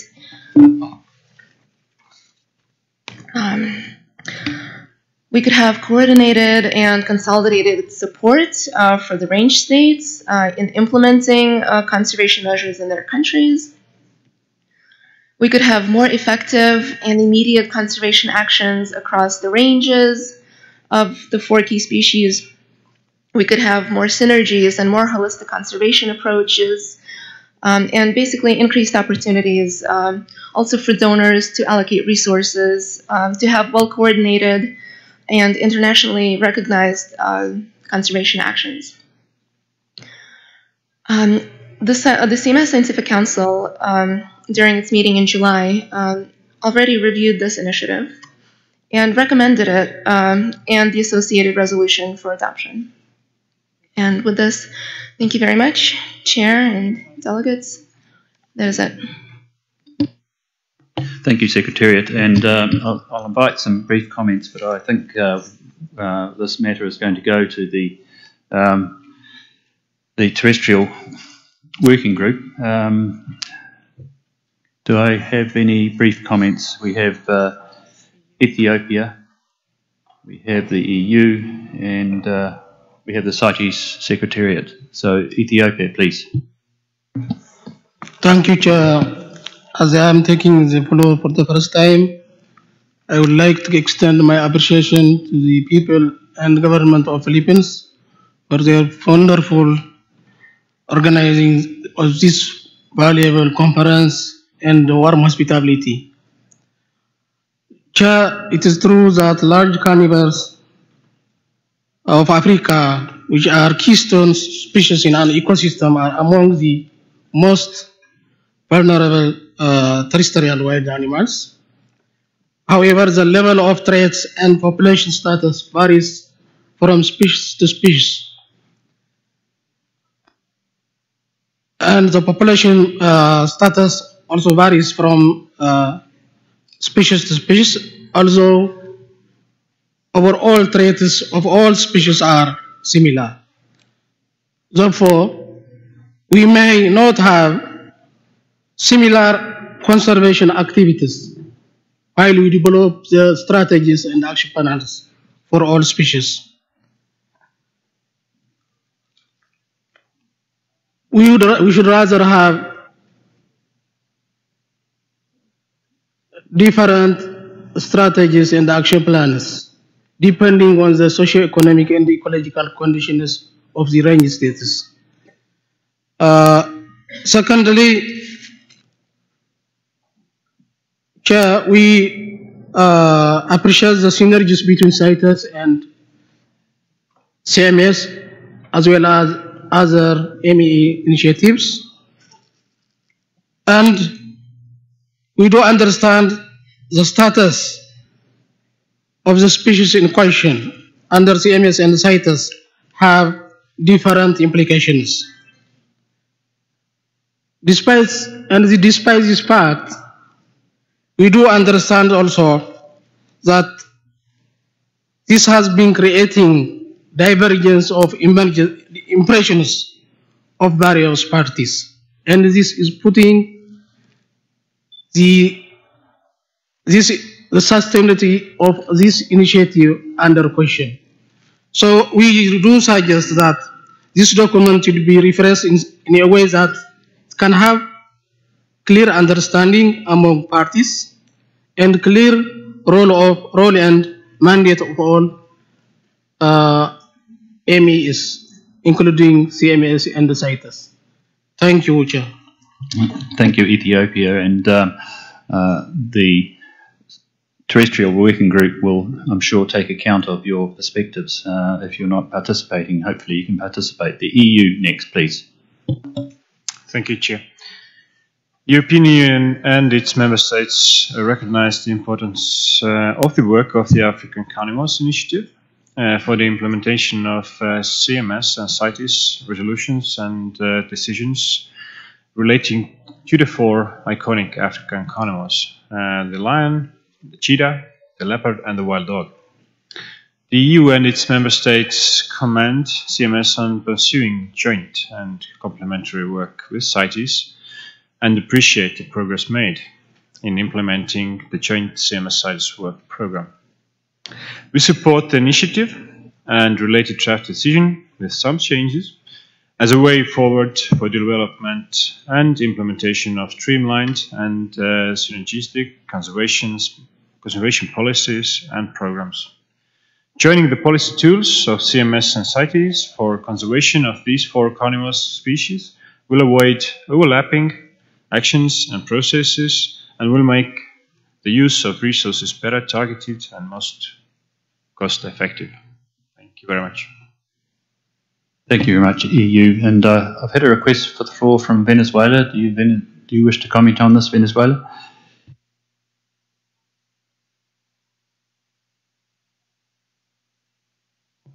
I don't think there's anybody sitting behind the Venezuela flag. Is that correct? No. Well, I'll call on the CITES Secretariat. Thank you, Mr. Chairman, and this is the first time we take the floor, so we would like to express our gratitude to host country Philippines and also congratulate you, Mr. Chairman, for your wise words so far and excellent guidance.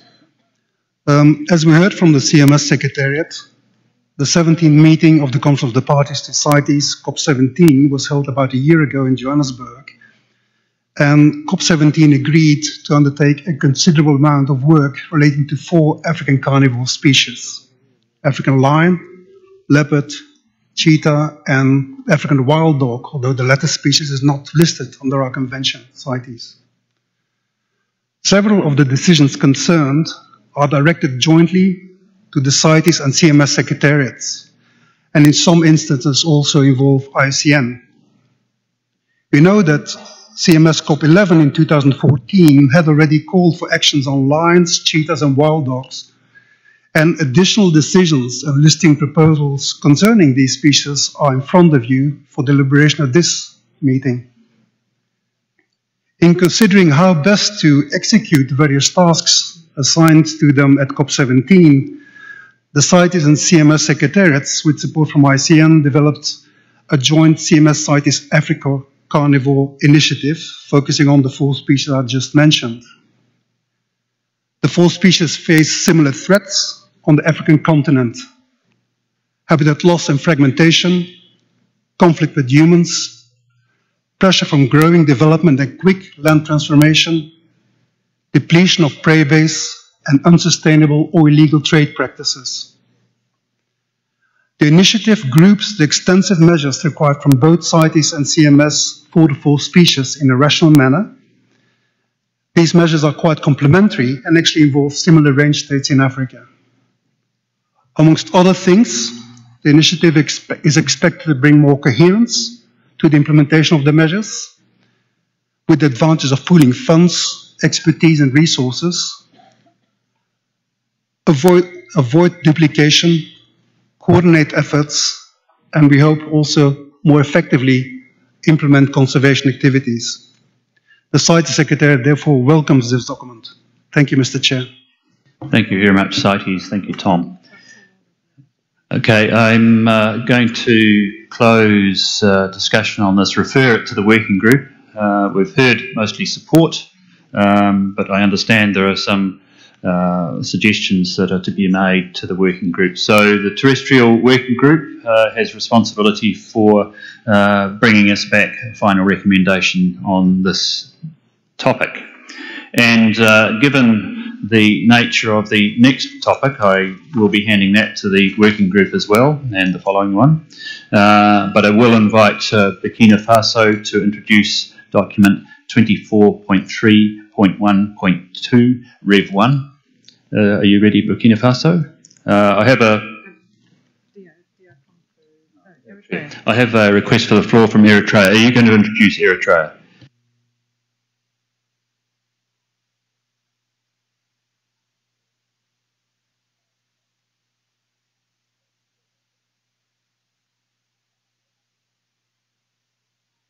Excuse me, Eritrea.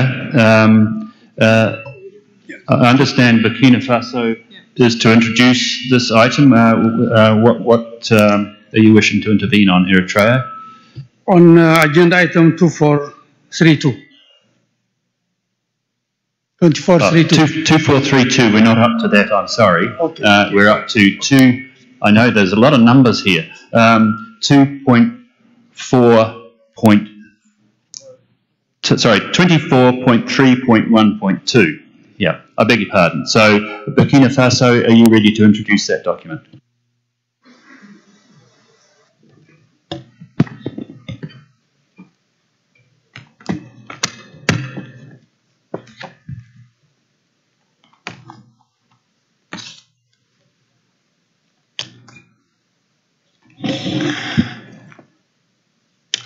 Merci, Monsieur le Président. Puisque c'est la première fois que je prends la parole, je voudrais saisir l'occasion pour remercier le gouvernement et le peuple philippin pour les efforts consentis pour l'organisation de cette COP et cette chaleureuse convivialité à l'égard des participants. Je profite également de vous féliciter pour votre élection à la présidence de cette plénière.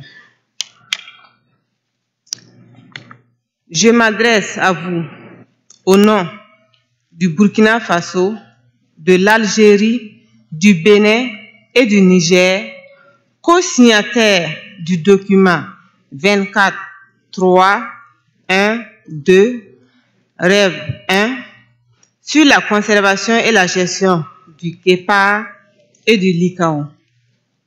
Mesdames et messieurs, chers collègues, le guépard et le lycaon sont tous deux inscrits aux annexes de la CMS depuis 2009. Le guépard figure sur l'annexe 1 de la CMS, à l'exception des populations du Botswana, de la Namibie et du Zimbabwe. Le guépard figure sur l'annexe 2 de la CMS. Ces deux espèces ont également été identifiées pour des actions concertées par la COP12 de la CMS. Cependant, à ce jour, aucune mesure concrète de conservation n'a été proposée. Le statut de conservation du guépard et du lycaon a continué à se détériorer au cours des dernières années. Selon les évaluations les plus récentes de la liste rouge de l'UICN, les populations de guépards et de lycaons sont en déclin généralisé sur le continent africain et en décroissance encore plus marquée dans certaines régions. Malgré les difficultés à estimer les effectifs exacts des guépards en Afrique en raison de leur rareté et de l'étendue naturelle des zones qu'ils occupent, l'évaluation de la liste rouge de l'UICN estime la diminution de la population à 30% au cours des 15 dernières années en se basant sur la réduction simultanée de leurs habitats. Le guépard est par conséquent classé comme espèce vulnérable sur la liste rouge de l'UICN et comme espèce en danger critique d'extinction en Afrique du Nord et de l'Ouest. Selon une étude récente, la classification du guépard s'observe en dehors des aires protégées et ne sont donc pas inclus dans les évaluations de la population. Comme le guépard fait face à de multiples menaces hors des aires protégées, la modélisation des scénarios a montré que le taux d'extinction pourrait être significativement plus élevé dans les aires protégées et nécessiterait une classification du guépard comme espèce en danger sur la liste rouge de l'UICN. Le lycaon est classé comme espèce en danger dans le cadre de l'évaluation de la liste rouge 2012 de l'UICN. Bien que l'influence des données complique les estimations démographiques, l'évaluation de l'UICN estime qu'une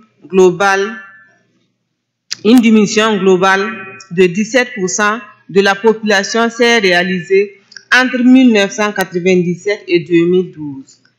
La baisse a été plus forte en Afrique centrale et en Afrique australe, où les populations ont diminué de 26% environ au cours de la même période. Les principales raisons du déclin des populations du guépard et du lycaon sont similaires les deux espèces, comme indiqué dans les évaluations de la liste rouge de l'UICN, à savoir la perte ou la dégradation de l'habitat, également de la fragmentation de ces habitats. Il y a en plus les conflits avec les humains et la réduction des populations de proie. Le guépard doit faire face à des menaces supplémentaires dues au commerce illégal non durable, tandis que le lycaon est menacé par les maladies transmises par les chiens domestiques. Les deux espèces sont également susceptibles d'être persécutées et tuées sur les routes. Nous, co-signataires de ce document, sommes convaincus qu'une action urgente est nécessaire pour arrêter la détérioration de l'état de conservation du guépard et du licon. Nous proposons pour cette COP adopter les décisions dont vous êtes saisis et qui identifient les mesures prioritaires de conservation indispensables pour le guépard et le licon. Les mesures contenues dans les décisions sont basées sur les stratégies de conservation du guépard et du licon de l'ICN, de CSE, et ont déjà été discutées et adoptées par les États de leur aire de répartition en Afrique. Les mesures ont été également recommandées pour adopter par cette COP lors de la deuxième réunion du comité de session du Conseil scientifique de la CMS avant cette rencontre. Nous tenons à souligner l'importance de l'initiative conjointe CMS-CITES pour les carnivores d'Afrique proposée dans le document 24.3.1.1 de cette COP. Nous sommes fermement convaincus qu'une telle initiative permettra de mettre une synergie d'action visant à renverser cette tendance de déclin des grands carnivores menacés en Afrique. Pour le guépard et le licon, dont le statut détérioré ne reçoit pas suffisamment d'attention, cette initiative est un outil important pour concentrer les actions de conservation de la CMS et de la CITES, mettre en commun les ressources et éviter les duplications. Mesdames et messieurs, chers délégués, nous, co-signataires de ce document, nous exhortons à considérer favorablement les mesures de conservation suggérées et à nous soutenir dans la conservation du guépard et du licon. Sur ce, je vous remercie pour votre aimable attention.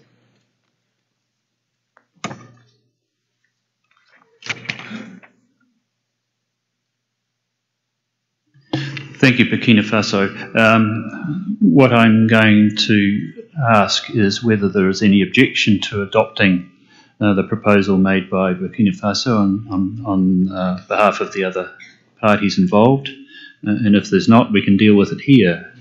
If there is any objection, then I don't propose to discuss it. We'll refer it to a working group. But is there any objection? EU? Thank you. It's from the European Union and member states appreciate the efforts of the range states submitting this draft decision to improve the conservation and management of endangered African carnivores, the cheetah and African wild dog. But still, we have some suggestions for the text amendments. But we do support the draft decision as an important step forward, developing and implementing comprehensive conservation and management measures for the conservation of these two species. Thank you. Thank you, EU. So with that in mind, I'm wondering, we have two options. We can either, you can work with the range states who've put up the proposal with your suggested amendments, and I note there are some that the Scientific Council made reference to as well. So that's one way of dealing with it. If there are no other comments on it, then I would suggest that you work bilaterally on that. Also taking account of the Scientific Council, if that's acceptable to Burkina Faso. If that's not the case, then we'll refer it to the working group. But I'm anxious to keep the work of the working group as light as possible. Do I have a request for the floor from South Africa? South Africa? Thank you, Chair. I appreciate the recommendation that you made, but since it affects a number of range states, the decisions to be adopted is not only targeting the proponents. We had agreed yesterday that this will be one of the documents that we will discuss today in the working group, in the terrestrial working group. So we would prefer that it be referred to the working group. Thank you. Thank you, South Africa, and you're quite correct. I thought it was worth a try.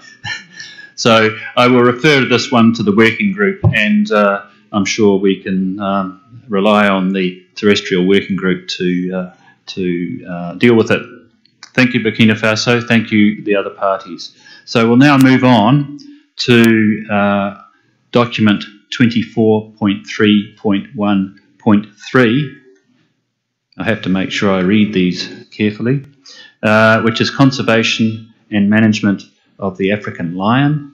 And the Secretariat is going to introduce this. Yes, thank you, Chair, once again.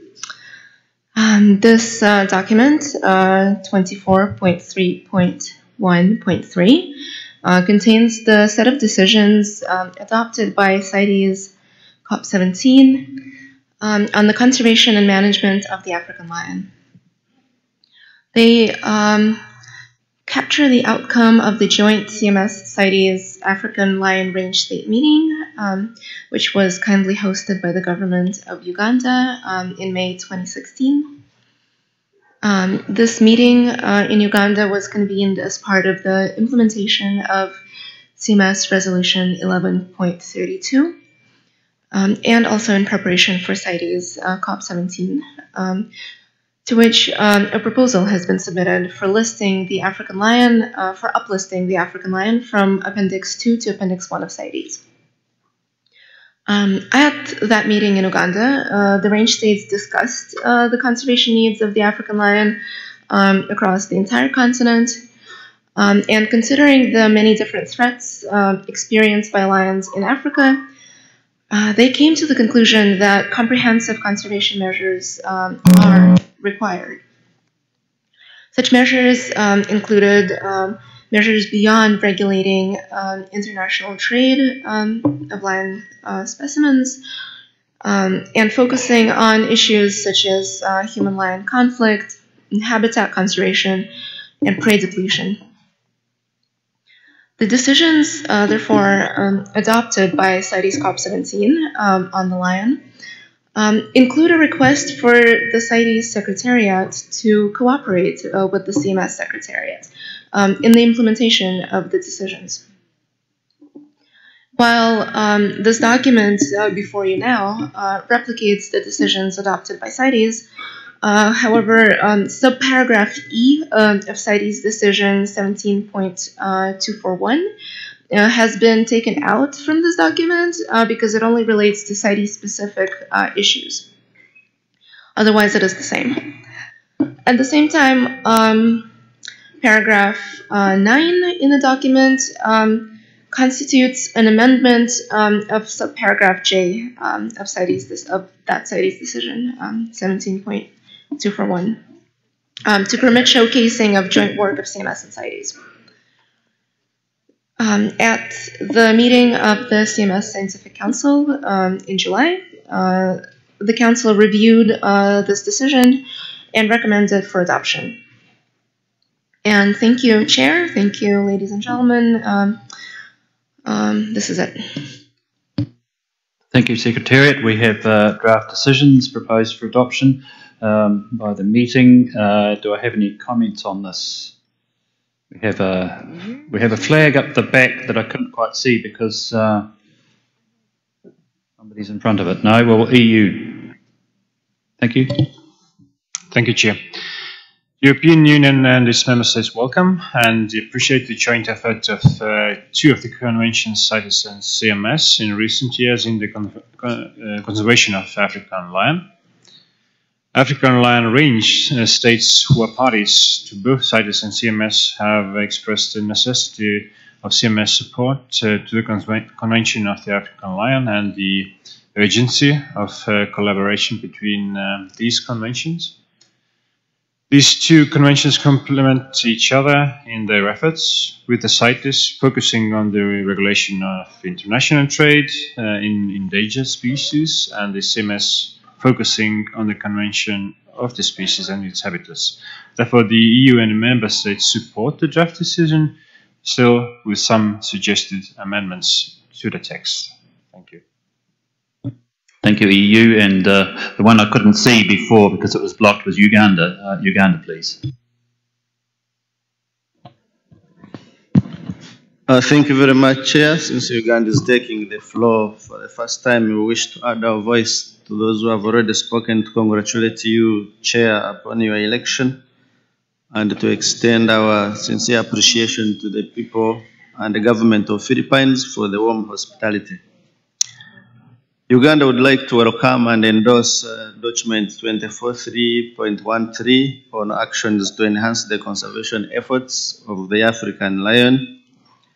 As you are aware, Chair, following the sharp disagreements among the range states of the African lion in Quito regarding the proposal to list the African lion, the Conference of Parties asked the range states to continue engaging each other with a view of generating a consensus on how to improve the situation of the African lion. We are happy to confirm, Chair, that while the range states did not get consensus on listing the African lion, the range states actually reached a consensus in Entebbe on what needs to be done to improve the situation. We therefore, Chair, endorsed the document and the proposed decisions therein in general terms, and would be happy to participate in improving the text in the working group. Thank you. Thank you, Uganda. And I have Benin. Do I have any other parties who wish to intervene? So I can... Senegal, and Togo. So Benin, followed by Senegal, followed by Togo. Et merci, Monsieur le Président. Je remercie sincèrement l'État des Philippines pour l'organisation parfaite de cette COP de la CMS. Et félicite aussi le Président pour son élection pour la présence de cette COP.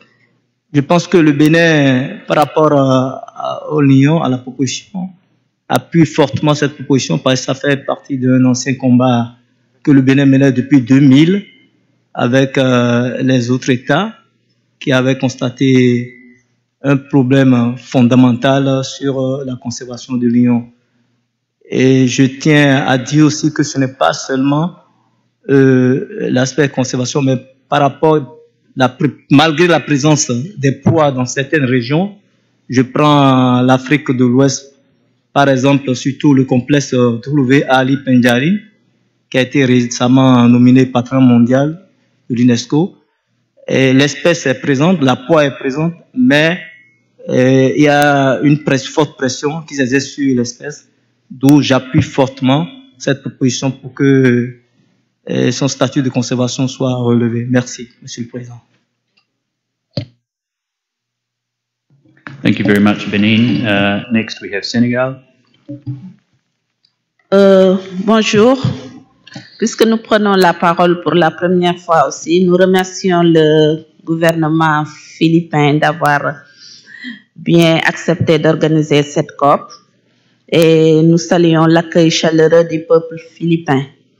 Le Sénégal, en tant qu'aire de répartition du lion, soutient fortement cette proposition car nous sommes conscients des baisses drastiques des effectifs de lions dans tout le pays et nous appuyons cette opportunité de faire bénéficier provide the species with additional conservation measures. Thank you. Thank you, Senegal and Togo. Merci.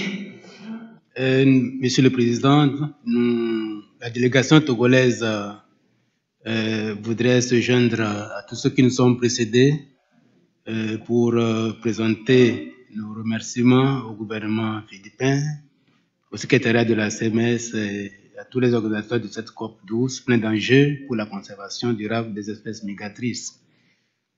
Je voudrais tout simplement remercier toutes les parties qui ont bien voulu appuyer cette proposition qui a été soumise afin de renforcer les mesures de conservation des lions dans leur aire de répartition. Je m'abstiens de revenir pour répéter tout ce qui a motivé à faire cette proposition de décision d'inscription des populations de lions en annexe de la CMS. Je vous remercie une fois de plus. Merci aux uns aux autres qui ont bien voulu soutenir cette proposition. Thank you, Togo. So I'm hearing support for this. Am I right?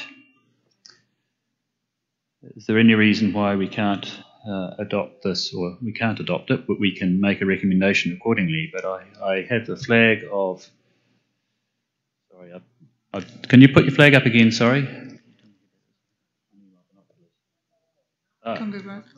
Congo Brazzaville. Thank you, Congo.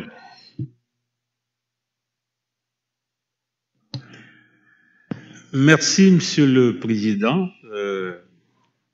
Le Congo, prenant la parole pour la première fois, tient, comme les autres, à remercier le gouvernement des Philippines pour l'organisation combien impeccable que nous avons constatée. Concernant le chimpanzé, bien sûr, je voulais revenir un peu sur la pensée de Yann Attus Bertrand hier, qui disait qu'il pensait qu'on a échoué dans la protection de la nature. Oui, il avait raison, parce que si on ne continue pas à prendre les précautions, on va continuer à échouer dans le domaine de la protection de la nature.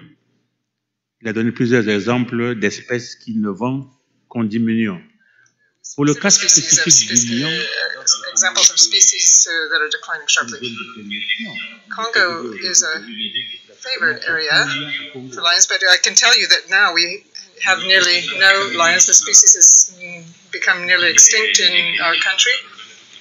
So it is vital to take all possible measures, and I think that this resolution must be adopted so as to save the species.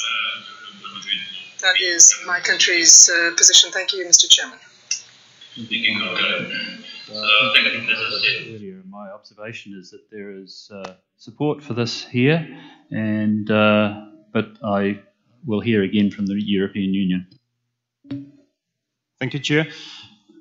As I said earlier, the EU and its member states support the document, but we still have some amendment to this text that we would like to send to you, or if necessary, we can just read it out here as well. There are 2 points.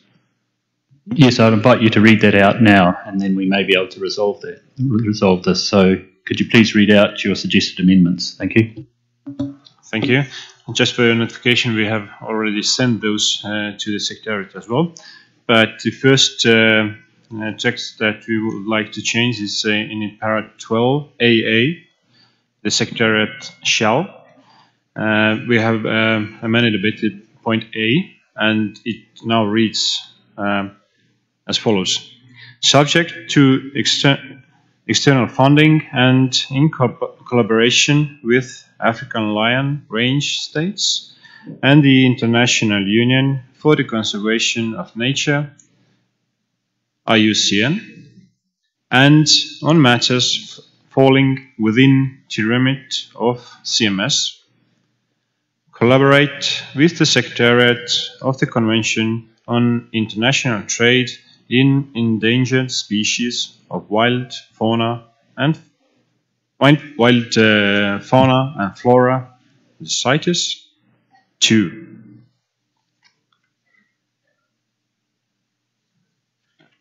This was the first, and there is... Thank you. Just 1 moment, EU. So that's an amendment to paragraph A under 12AA. So that's the first one. Thank you. Carry on. Thank you.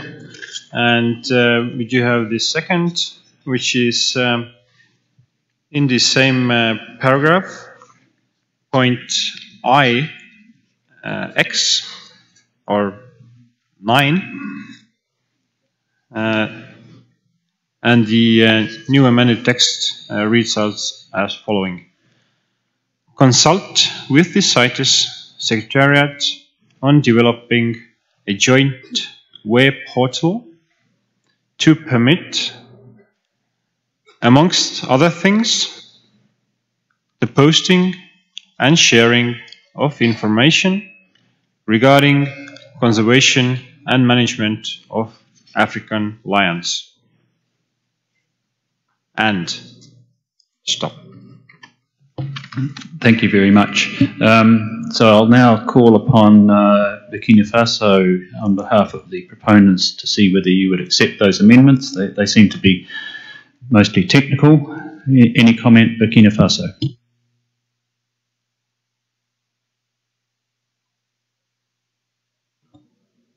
Je vous remercie, Monsieur le Président. Pour le moment, je n'ai pas de commentaires. Merci. Maybe we could clarify, if you don't have comment for the moment, does that mean that you would accept the proposed amendments by the EU? Because if so, then I feel that we can, that the committee can accept them. Any comment, or perhaps any comment from another party?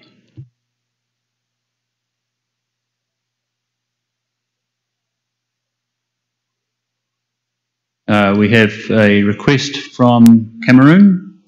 Cameroon, please.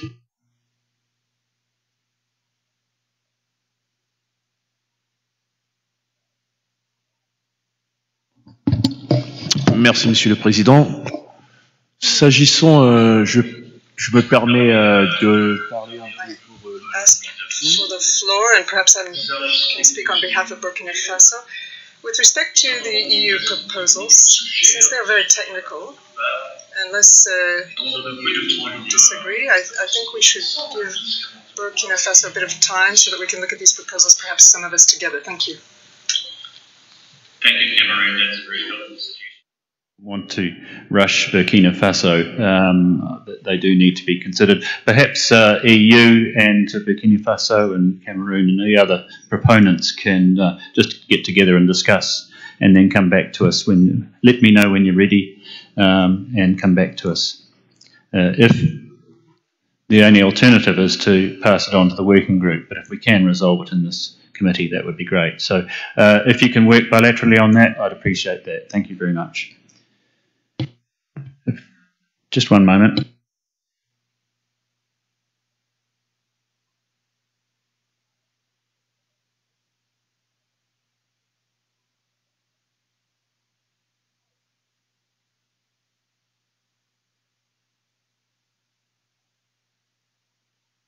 Thank you for your patience. We would like to now move on to agenda item 24.3.2, which we hope we can deal with quickly. And then we have time left aside for the MOU signing ceremony. So we now move on, so we're adjourning discussion on that previous item. We're now moving on to item 24.3.2, the African wild ass, and the document is also 24.3.2, and I believe the Secretariat's going to introduce this one as well. Thank you. Yes, thank you once again, Chair. I hope this one will be completely non-controversial. So, dear delegates, the document 24.3.2 is on the conservation of the African wild ass. It was submitted by the Secretariat with the hope to consolidate and to increase the international conservation efforts for the species. We know already that the range states are doing quite a bit in their own countries to help conserve the species, but it was important to have a range-wide unified strategy. The African wild ass is critically endangered, with only about 200 mature individuals left in the wild. And so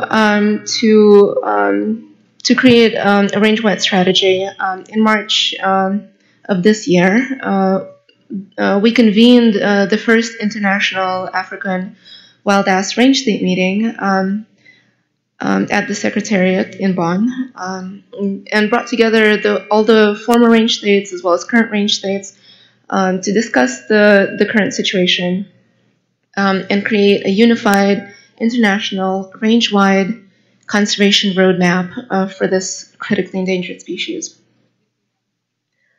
This resulting document, which is included in the meeting documents as information document number 19, is called the Roadmap for the Conservation of the African Wild Ass, and it was created as a result. And with this, the conference the COP is requested to take note of information document number 19 and also adopt the draft resolution and the draft decision included in document 24.3.2. And during its meeting in July, the Scientific Council reviewed and recommended this document to the associated resolution and decision to COP. So thank you very much. Thank you, Secretariat. Is there any objection to adopting this proposed resolution and decision? Any comment? Eritrea would like to comment, followed by the EU. I call on Eritrea.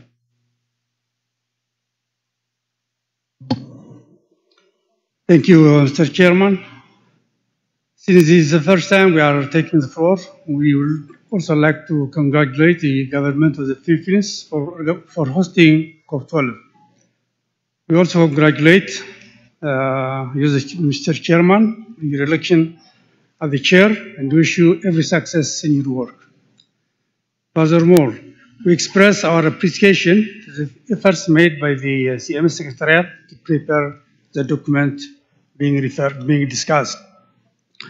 We are also grateful to the government of Germany for the generous financial support for organizing the first international African wildlife range state meeting, which included Eritrea, which took place in Bonn last March, and which brought together the range states in an effort to create a range-wide conservation strategy. We welcome the recommended actions and also the proposed resolutions in Annex 1 of the document for the conservation of African wildlife.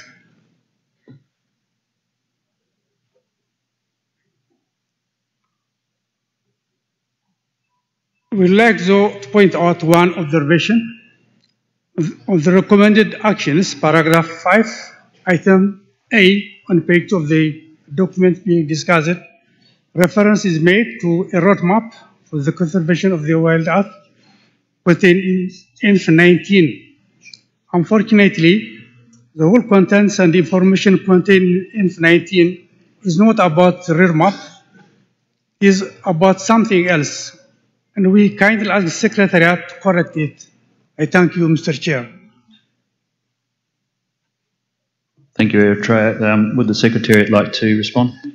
Yes, this has been brought to my attention. Thank you, and the issue should already be fixed. So if you go on the website and check the document, it should already be the correct document, and if it's not, it will be in a few minutes. Thank you, Eritrea. Sorry to come back again, Mr. Chairman. Just check it right now, and I don't think it is available in the right order. So thank you. Thank you, Eritrea. And the Secretariat's taken note. It will be corrected. And thank you for that observation. European Union. Thank you, Chair. The EU and its member states recognize the critical conservation status of endangered African wildlife and the continuous threats to the species. The adoption of the draft resolution will be an important step forward in the conservation of these species. The EU and its member states have some editorial changes to propose to the text of the draft resolution. And we hope that the resolution on conservation of the African wildlife will facilitate the development and implementation of national legislation, as well as regional strategies to promote the protection of the African wildlife in the current and former regional states. Chair, if you would like, we can just read out those editorial changes right now. Yes, EU. I was going to ask whether they were short enough to do that. So if you could read out the proposed changes now, and I know you will provide the text to the Secretariat. Thank you. Thank you, Mr. Chair. So the first change is in the paragraph on the second page, right before draft decision, in the last paragraph, which starts with encourages parties. I will just read the whole paragraph. So, encourages parties, intergovernmental and non-governmental organizations and donors to provide the technical and voluntary financial support to the range states and to the Secretariat for implementing the actions set out by the roadmap for the conservation of the African wildlife. And the second one is just a minor amendment in the paragraph 12AA. Just in the last sentence, just the very last line, and to the report, they're finding to the 13th meeting of the Conference of the Parties. So it's very small and minor amendments. Thank you, Chair. Thank you very much, EU, and I imagine there will be no objection to those suggested amendments. I see no objection, so we will accept this proposed resolution and draft decision and transmit that to the plenary. Thank you very much, and thank you, Secretariat. So with no further ado, I would like to suspend discussion of the documents and move on to the MOU signing ceremony, and I'll hand over to the Executive Secretary, Bradley.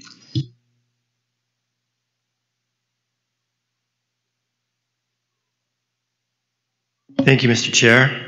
Could I invite Minister Pereira to come up to sign the Shark MOU? He will be, Sri Lanka will become the 44th signature. The government of Sri Lanka has been spearheading international efforts to protect sharks and rays, not just within the Indian Ocean, but globally through listings on the CITES and the CMS Convention. At this COP, Sri Lanka has co-proposed the blue shark for Appendix 2 and the whale shark for Appendix 1. So we're delighted today to have the Minister here to sign the MOU.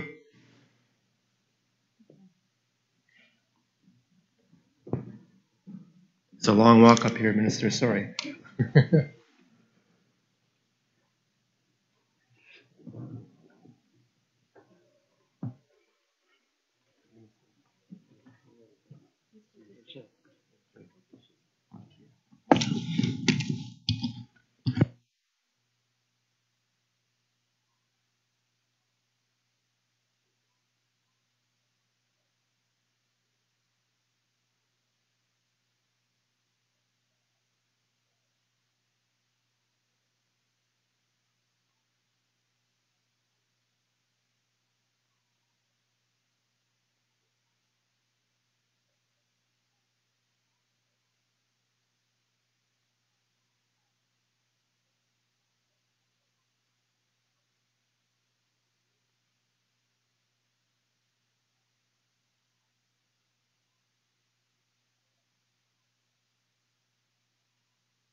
Executive Secretary, my friend Ms. Bradley, Chambers, delegates. I would like to take this opportunity to thank the government of the Philippines for hosting this wonderful meeting in Manila and for your gracious hospitality. I also extend my sincere thanks to the CMS Secretariat for all the assistance provided to Sri Lanka over the years and look forward to a very fruitful future. On this note, it gives me great pleasure to sign the CMS Sharks MOU today, and like the commitment of Sri Lanka come towards all sharks and ray species. We also kindly call upon all countries here to strongly support the blue shark proposal for Appendix 2 and the whale shark proposal for Appendix 1, along with all other shark and ray proposals.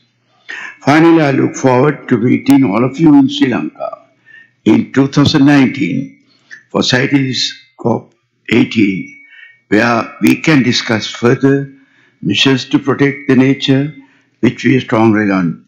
Thank you. May the blessings of the Triple Gems be with you. And I would like to invite the Secretary, my good friend Bradley Chambers, to Sri Lanka, pay a visit and discuss for future for development. Thank you. Could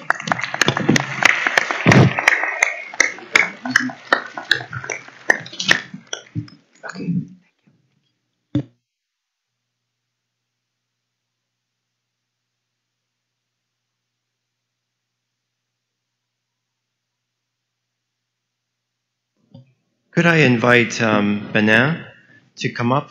Benin will become the 45th signatory to the Shark MOU.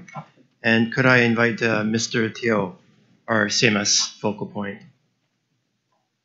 The West African country is an important range state for the Guinea current, large marine ecosystem, which is rich in marine species, including sharks and rays, and which provides livelihoods for thousands of fishermen. Benin has put all sharks and rays under the legal protection and undertakes research to better understand the migration behaviors of these species. Sustainable shark tourism plays an important role in the country and helps to increase the awareness of conservation needs of migratory species and rays. So congratulations, please. Merci, merci Monsieur le Président. Je pense que le Bénin a fait des efforts énormes pour la conservation des espèces migratoires, surtout du requin, avec l'acquisition de 3 patrouilleurs qu'on a eu depuis 2005 et qui essaient de lutter contre surtout les pirates de mer.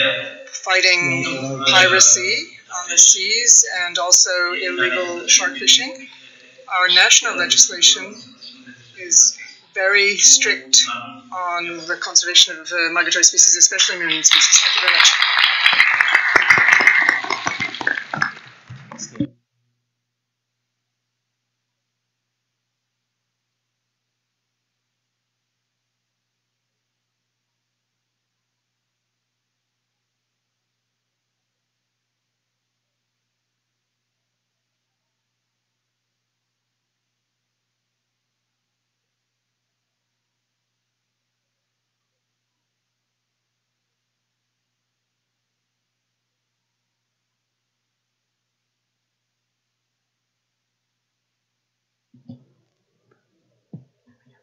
Could I invite Brazil, our 46th signatory, and Mr. Costa to come up to sign the MOU on behalf of Brazil. The Brazilian coastline hosts an immense variety of environments and wildlife, from the longest continuous stretch of mangrove ecosystems in the world to the only coral reef existing in South America. Brazil is one of the primary shark biodiversity hotspots in the world, with almost 90 native species. Amazing. The country is currently undertaking efforts to significantly expand its marine and coastal protected areas. See you.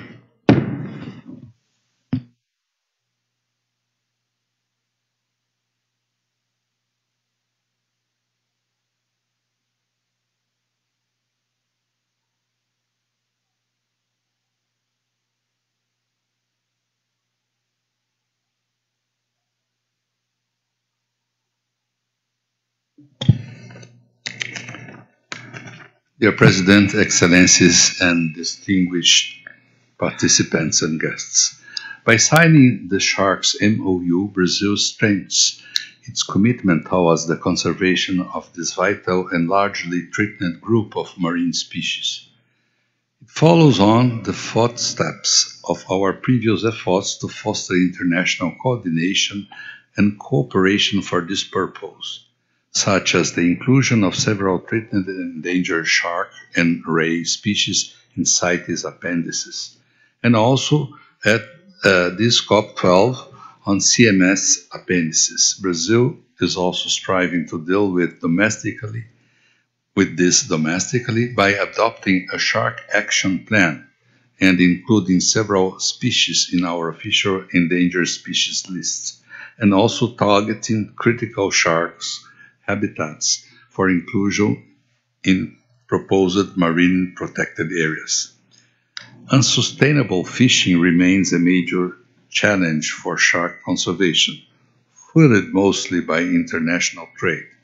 By supporting and working with this MOU, Brazil hopes that further work can be done to bring more nations to the table to agree on international conservation measures to stem the tide of shark declines and ensure that they continue to fulfill their key roles in the marine ecosystem and also as an important asset for human livelihoods, not only through fisheries but also by the growing and shark diving industry, which is vital to many coastal communities around the world. Thank you very much.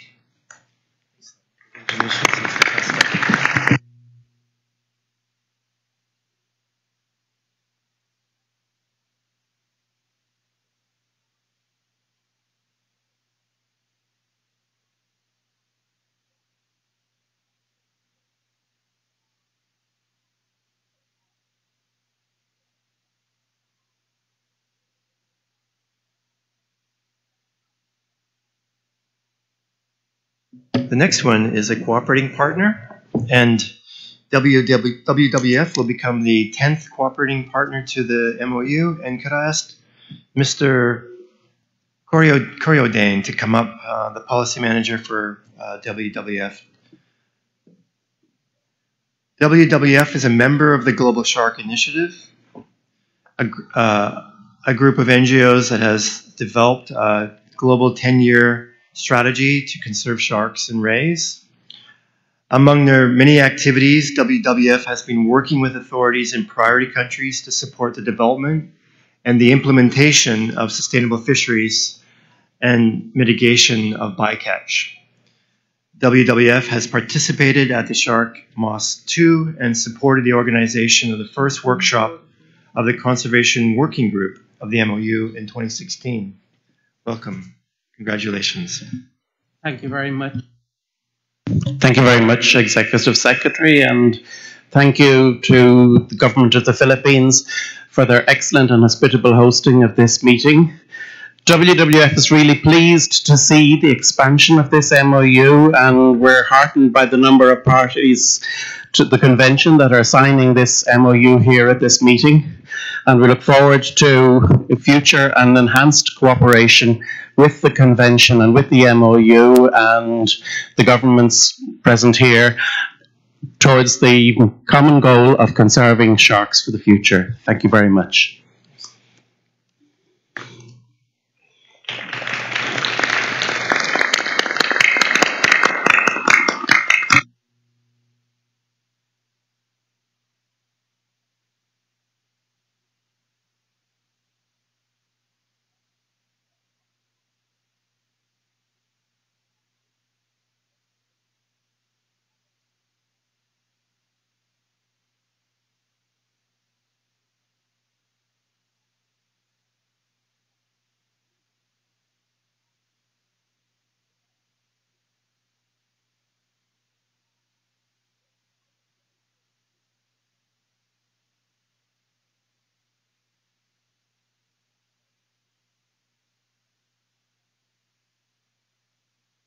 So we move to our other very large MOU within the CMS, and this is the Raptors MOU, which before COP12 had 57 signatories, and today we'll add one more signatory to make 58, and a cooperating partner being the 5th cooperating partner.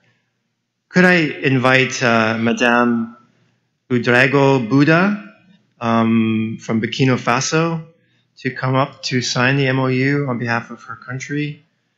Burkina Faso is home to almost 40% of birds of prey listed in the CMS Raptors MOU, including the endangered Egyptian vulture. Burkina Faso has contributed to the development of the Multi-Species Action Plan to conserve African Eurasian vultures. And Burkina Faso has 78 protected areas covering 14% of the total area of the country, and international cooperation programs are carried out on natural resource management and biodiversity conservation. 10 important bird areas, or IBAs, have been identified by Burkina Faso, covering an amazing 20,000 square kilometers. Madame.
Merci, Monsieur le Secrétaire exécutif. Thank you very much, Executive Secretary. I'd like to take this opportunity to express our gratitude to the Secretariat and the Secretariat's team for facilitating our signature of this Memorandum of Understanding. At COP11, my country was experiencing institutional problems which were a serious barrier to our participation.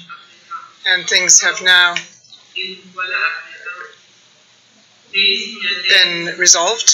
And here we have signed as the 52nd party to this Memorandum of Understanding on raptors. I thank you.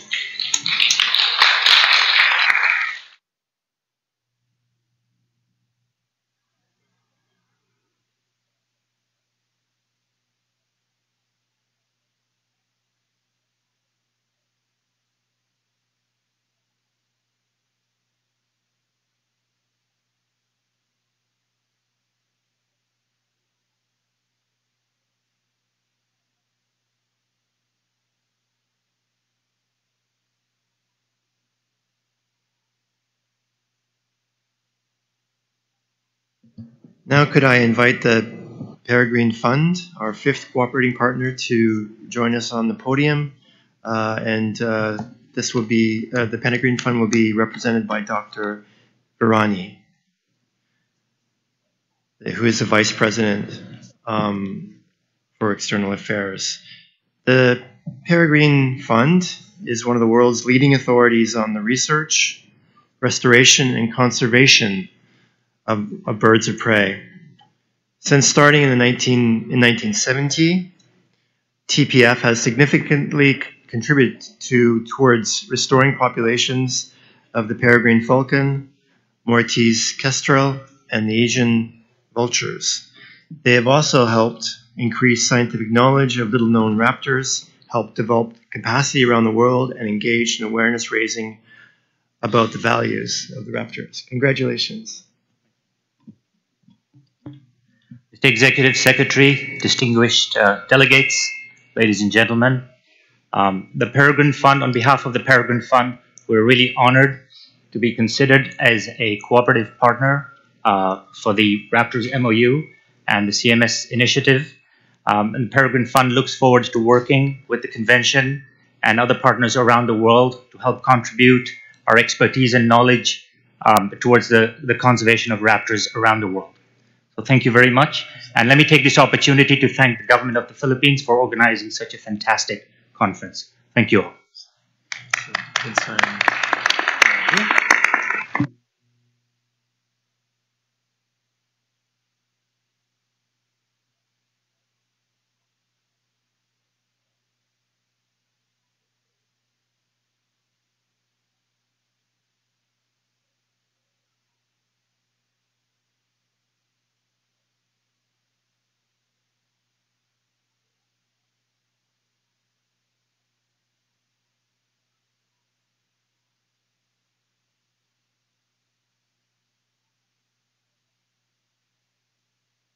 So, Mr. Chair, that concludes our signing ceremony for today.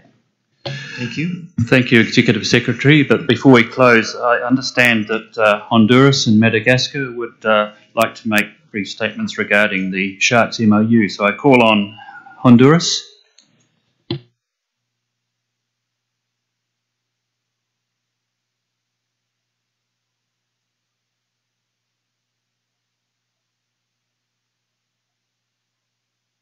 I'll call on Madagascar. Does Madagascar wish to make a statement? Oui, Monsieur le Président. Tout d'abord, je remercie le gouvernement de Philippines d'avoir bien voulu accueillir la COP12 de la CMS et le secrétariat de la CMS pour l'organisation. CMS for such able organization of the conference. On behalf of the Madagascar government, we thank the government of the Philippines and the Executive Secretary of CMS for inviting Madam the Minister of the Environment, Ecology and Forests of Madagascar to take part in the high-level events as well as CMS COP12. Despite her fervent desire to take part in the COP, she is obliged to inform me that she's had a last-minute engagement, and she is very regretful to not be able to take part. Madagascar was planned to sign the memorandum on the conservation of sharks. Since our minister is unable to be with us today, the signature of the MOU will take place in the near future. As you know, Madagascar has been very active in shark conservation and all marine species. Now we are in the process of setting up 123 protected areas, including some MPAs, and Madagascar has set itself the aim of tripling the surface area of marine protected areas in our country. We think that this is very much aligned on the CMS with the CMS's objectives for marine conservation. Thank you, Mr. Chairman. Thank you very much, Madagascar. That's good news. I have a request for the floor from Togo. Oui, merci, Monsieur le Président. Ce n'est pas dans le cadre des mémorandums, c'est juste la question concernant les amendements. I wanted to ask about the amendments proposals by the EU on the lion proposal. Can I just call your attention to the fact that consultations have taken place and we can follow the EU's technical proposal, which I think will strengthen the overall proposal. That's what I wanted to share with you at this stage. The EU's proposal. I just wanted you to know that we can accept the EU's proposal as it stands. Thank you, Chairman. And that's a great way to finish the session and head away for lunch. But before we head off for some physical and cultural and intellectual nourishment, I'll call on the Secretariat to ask whether there are any announcement from the Secretariat. Secretariat? Thank you, Mr. Chair. Just to remind you of the working groups that are meeting at lunchtime, and listen carefully to the times because they vary. The Credentials Committee will meet at 1 p.m. in room D308. The Terrestrial Working Group will meet at 12:45. It's now basically in room 3. The Aquatic Working Group also now in room 12. The Review of Decisions Working Group at 1:45 in room 9. The Avian and Budget Working Groups won't be meeting at lunchtime. Thank you. I have a request for the floor from ACAP. Thank you. I didn't spot you down there, Barry. It's not from ACAP. It's the chair of the Aquatic Working Group, the appointed councillor. Yes, Barry. Just a correction on that time. People do need to get a quick meal, so about, let's make it 10 past 1. That's for the Aquatic Working Group. Thank you very much. And so the meeting is now adjourned for lunch, and we'll see you back here at 3 o'clock. Thank you. Ladies and gentlemen, excellencies, another part of the day is done. There will be side events at meeting rooms 2 to 8, starting at 12:45 until 14:30. Please refer to the screen for the schedule and topics, or refer to your conference brochure to get more information. And the plenary session is now on a lunch break. Right here at the PICC, we have a cafeteria and the Amor Solo restaurant. There are also nearby food establishments you could choose from. For more information, please visit CMS COP12.ph/maps/vicinity-map/index.html. And for foreign exchange and ATM booths, visits, and shuttle services, please look for Miss Grace Untalan at the registration area over at the main lobby for more details. Thank you.